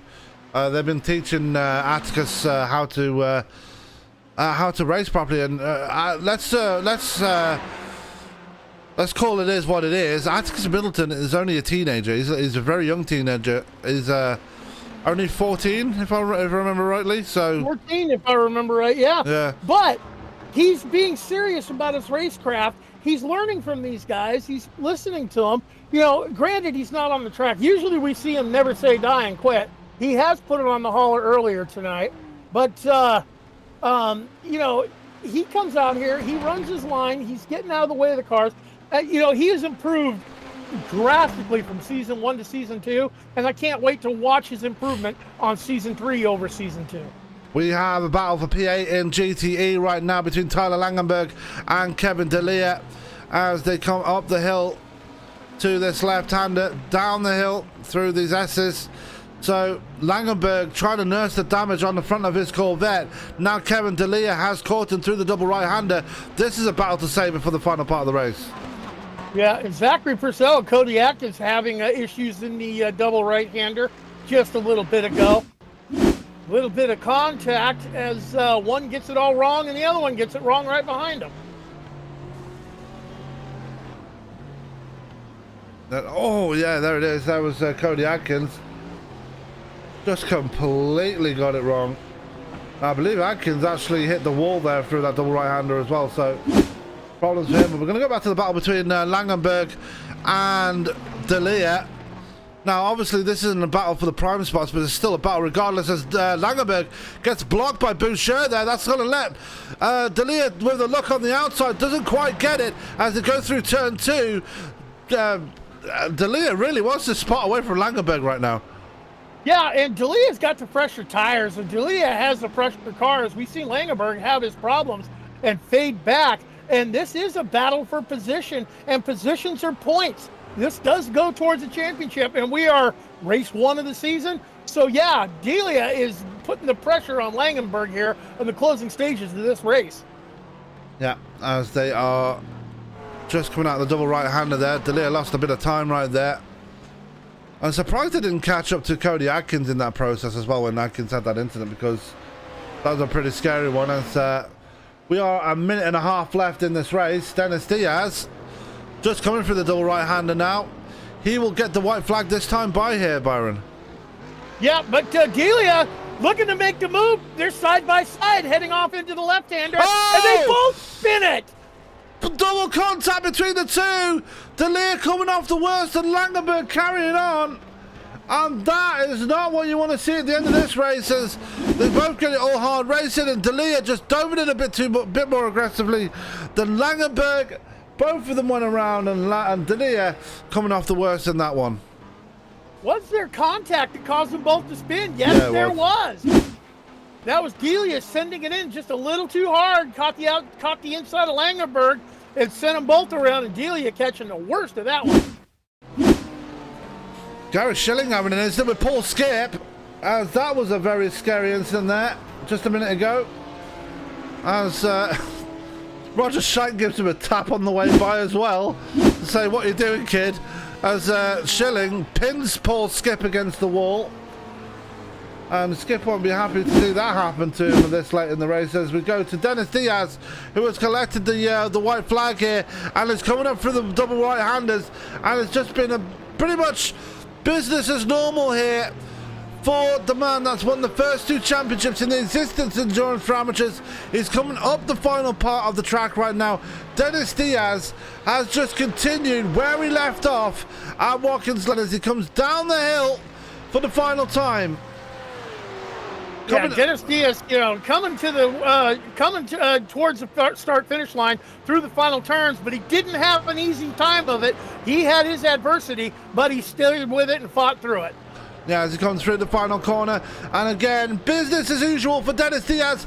He comes across the line and wins at Canadian Tire. Terry Calgar Jr. will get that second place. He's he's only 1.6 seconds ahead of Paul Skip right now.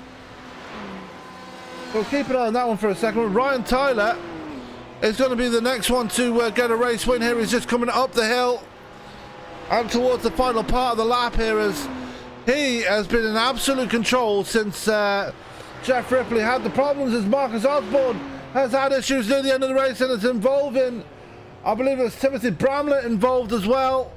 As we go back to Ryan Tyler now, through the left-hander, through the right-hander, and for the first time in his Endurance for Amateurs career, Ryan Tyler will win in GT3A, and right behind him, Roger Shank picks up his first ever Endurance for Amateurs win. Great results for all 3 of those drivers in those 3 classes. Yeah, what a race tonight, Sam. We saw battles all over the track. We saw mistakes happen. We saw adversity happen. We saw guys like Tyler Langenberg, who started, was leading the race for a long time, not be able to make it. Bryce Anderson, who started on the pole, finishing 37th overall. Same thing with Mark Dillon Jr., started on the pole in GT3B, finishes way back in the GT3B class. But you guys, they stuck with it. Terry Calgar Jr., his big-time problems at the beginning of the race, bringing it home for second place in GTE. What an event. What a first race to open up the season. Yeah, fantastic run from all these guys, and I will admit it was hard to keep up with for the first part, with the new graphics kind of getting in the way, but we got it all sorted out, and we are fixing big apologies for the little connection issue we had earlier. We didn't really know what caused that, but we're okay right now, as Dennis Diaz doing a couple of burnouts on the start-finish straight there, and finishes just on the line. And speaking of being on the line, let's reach out to the man that won it, and Byron is with him right now.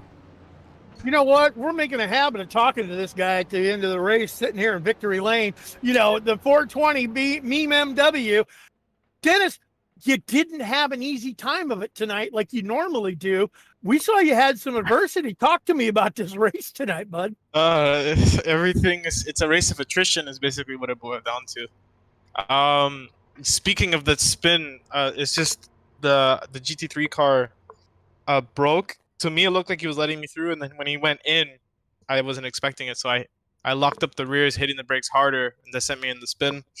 And then I managed to get like 2 seconds back before Paul pitted, and then once Paul pitted, I was just gonna pit right after him, and then I think he took all 4 tires. I only took 1, so that's probably why I had like a 20-second gap to him. You only took 1 tire. I thought you took 2. You only took 1 tire on that I only stop? took the front left. You're stealing my trick from Daytona. Yeah, I mean, my tire wear wasn't that bad because the traffic was so bad at the beginning that I could save tires, so I wasn't really worried. Well, you know what? We saw you fall back down to third. You started in third. You fell back down to third. You brought it back up to the front, covering off Paul's pit stop, and then Paul had some adversity happen. But once you got it out in the front, you held it there again. First trophy of the season. Suzuka next week. Okayama. Your thoughts? Okayama. Where Okayama? Sorry, Okayama next week. Your thoughts going forward? Okayama's a fun track. I actually kind of like it. So it's a bit of, so like the beginning is a bit like Suzuka and a couple of the different circuits. Very technical, very my type of thing. I like to be precise, so I think I'm gonna enjoy it. I don't think the traffic will be as bad there as it was here, so that's another good thing. And so we can actually have like really good racing without being blocked by a bunch of GT3 cars. Well, we had a lot of cars. We had, what was it, 43 or 44 cars take the green flag tonight. Don't know how many finished, at the checkered flag, but we had action all over the track, man. It was fun to watch. Welcome to your first victory of the season, and hope to see some more. Anyone you want to shout out to before we let you go and celebrate? You guys for broadcasting. Everyone that's new that showed up to the league. I know if they haven't, if they didn't crash or anything didn't happen to them. This was a tough track, so just keep your heads up high and keep going. It's a long season. To you guys broadcasting, to Mark and everyone that has put this league together, it's really cool to watch it grow and get bigger and bigger. Friends and family watching, of course, and then I guess to myself, because I am dying of sweat for keeping myself on track. It's pretty difficult to do so.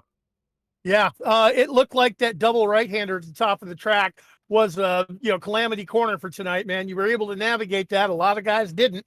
Turn 2 looked like it was a rough spot in the track too, but you managed to do it. Congratulations on victory lane, my friend.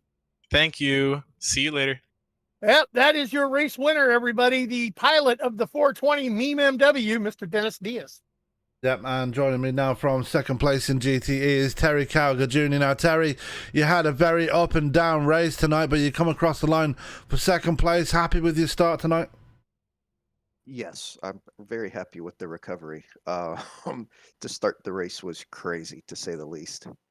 Yeah, with 44 cars out there, like with the 2 different GT3 classes, how difficult was it negotiating your way around all those cars on such a tight track here? Very difficult. I think when I was battling Dennis and Paul, I got boxed in between 2 or 3 GT3s and couldn't get out, and Skip managed to sneak his way by. I just picked the wrong lane, and I think I lost like 4 seconds and just could never make it up. It was really, really tough. Yeah, and you drove the most of your first stint with a broken rear wing. That was obviously owing to a spin you had, but you recovered it back. Obviously, Paul Skip had his own problems, but again, second place. Obviously, Dennis was on another zip code again. What have you got to do to try and close in on him? Obviously, Okayama coming up next. What are your thoughts trying to go and catch him into that race? Well, if somebody could take care of his VR situation, that'd be great. No, just kidding. That Dennis is tough. I've been working on trying to get my consistency down and not abusing the tires, and I've gotten better.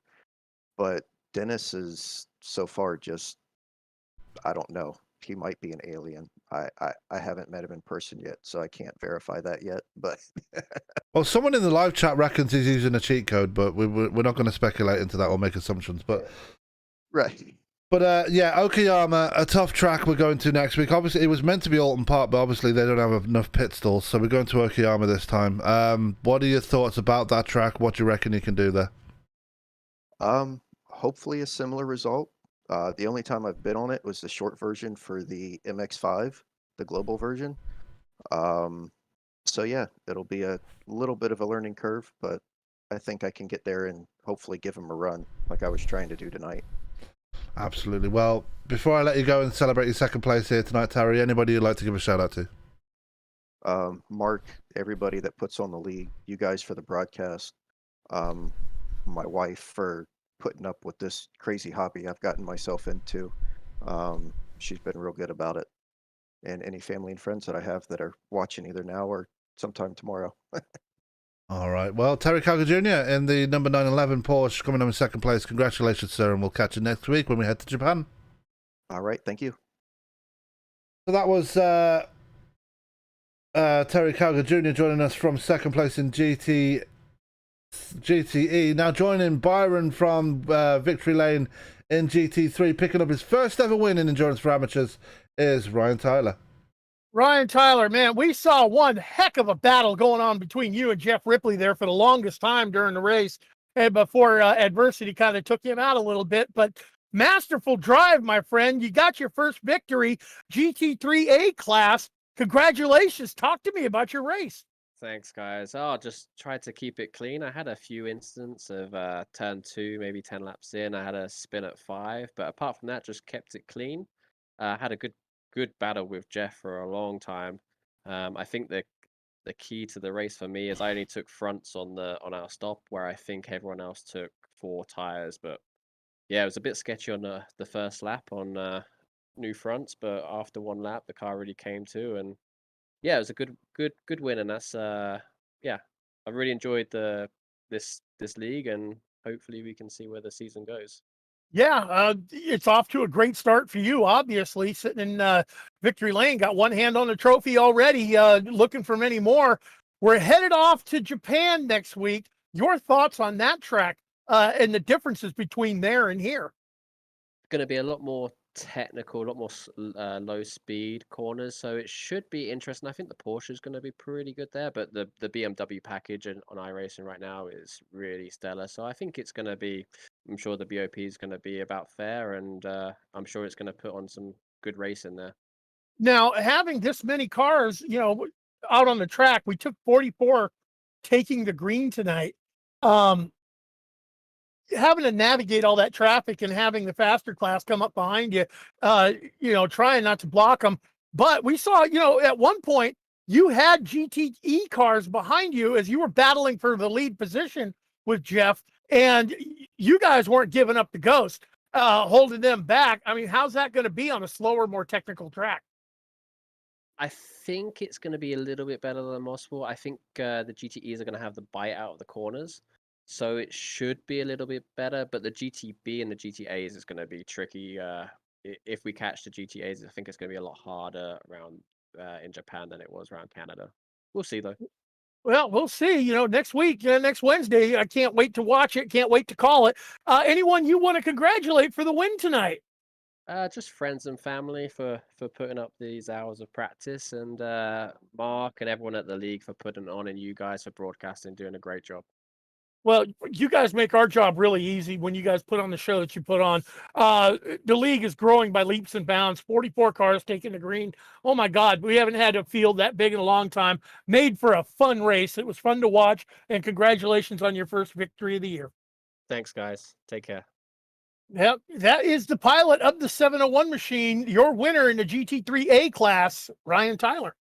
Yeah, that was Ryan Tyler joining us in the booth. Now, unfortunately, it doesn't look like we're going to get an interview with Robert Garcia, so I'm going to reach out to the winner of the GT3B class, and that also picking up his first ever win in Endurance for Amateurs, Roger Shanken. Roger, you absolutely dominated out there tonight. What a win for yourself.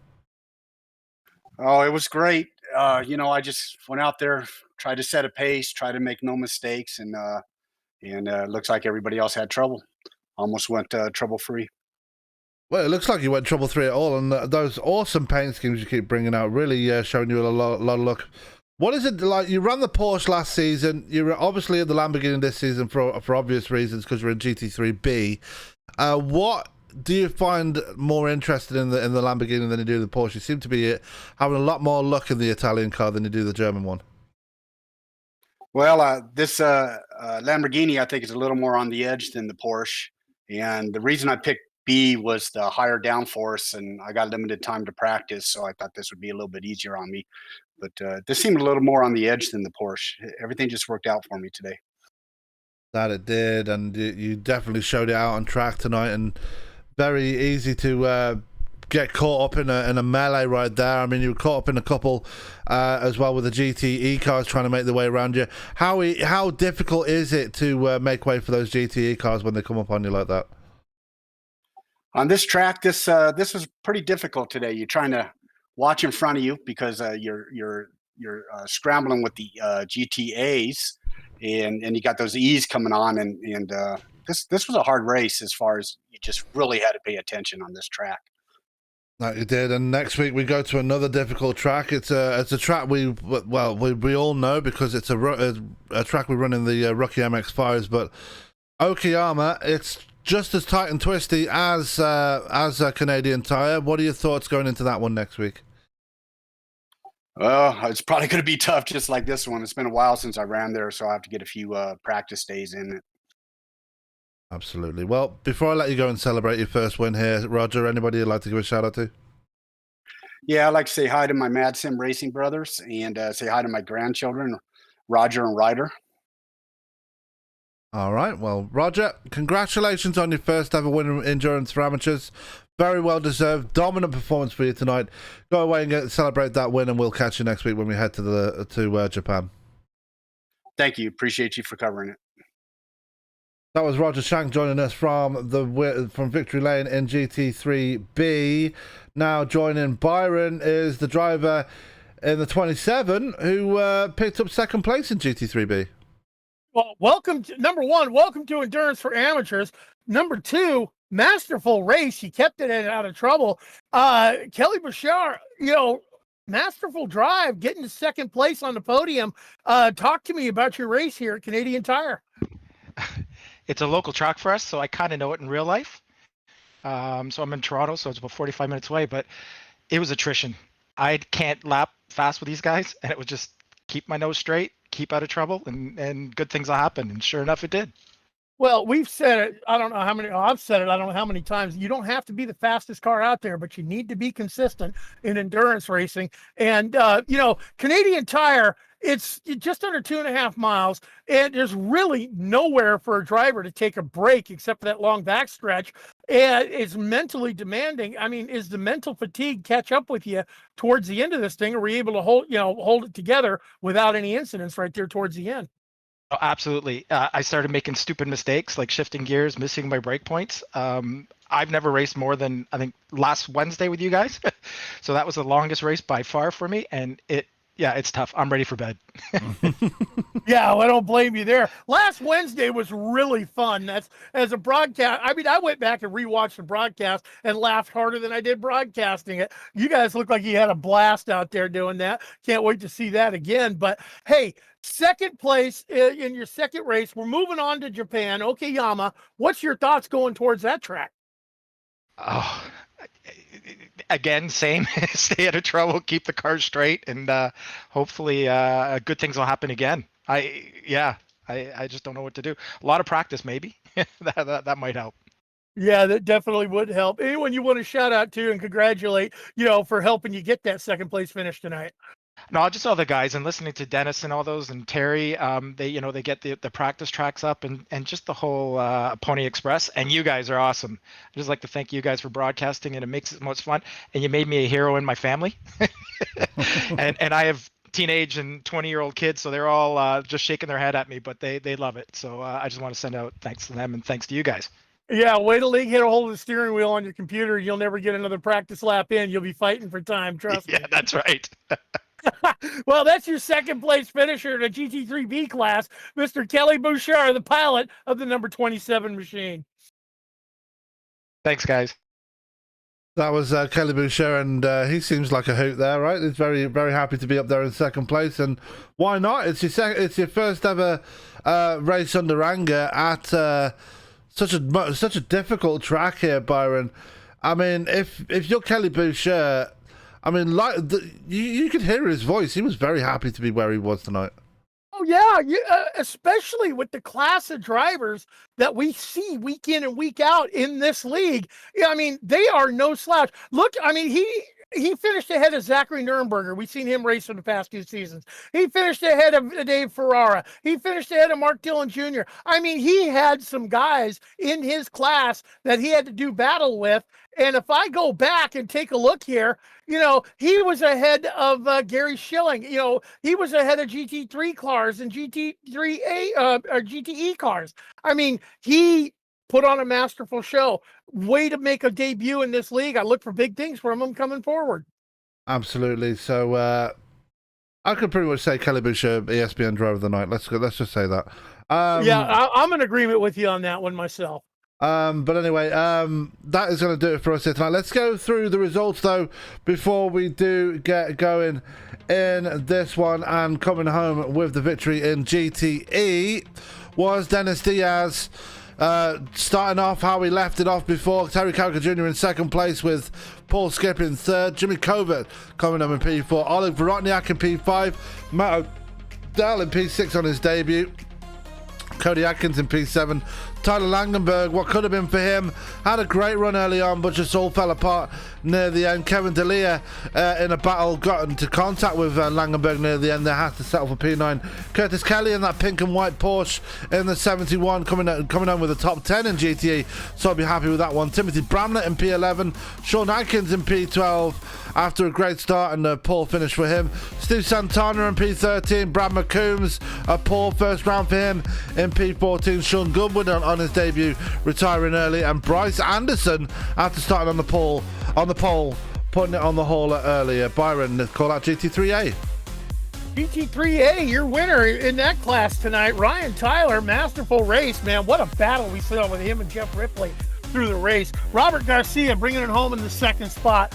Paul Boyal in third. Marcus Osborne in fourth. Jeff Ripley, like I said, great battle with Ryan Tyler. He gets the he brings it home in that fifth overall position.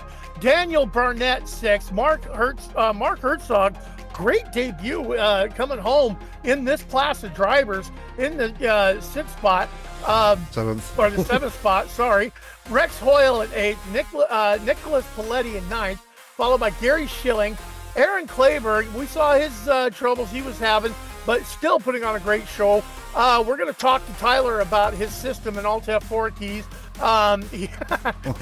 Followed by Chris Lawson, Keith Roycroft, on the hauler early, Timothy Emanuel, Dallas Sullivan, and Lynn Kopp.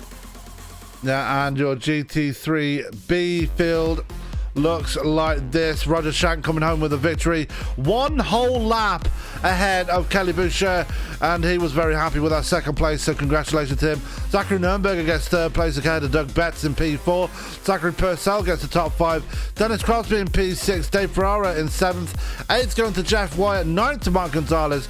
Mark Dillon Jr. started on the pole in GT3B and P10, and Atticus Middleton putting it on the hauler earlier. He gets P11 and last in that one. Well, that's going to do it for us here on ESPN. Just going to take a look on the schedule, because we've got a stacked schedule coming up for the next few days on this channel. Looking ahead, tomorrow night we have a double dip for you once again as the USRA TNT Truck Series, sponsored by Tickle Zombie, comes back to your screens. And then later in the night we have the Dirty Old Bastards, DOB, with their 410 Sprint Series and their Big Block Series kicking off for you right there. Then on Friday we had the return of the Circle B Diecast Super Speedway Series with the Xfinity cars at Daytona under the lights. And then on Saturday afternoon we have the return of the E-Formula 3.5 Series. Make sure you check that one out. Going to be absolutely off the chain as they head to Okayama to open up the season, And that's going to do it for us on the schedule for that one. And that's going to do it for us overall. Big thank you to everybody that tuned in. Big thank you to Mark Dillon Jr.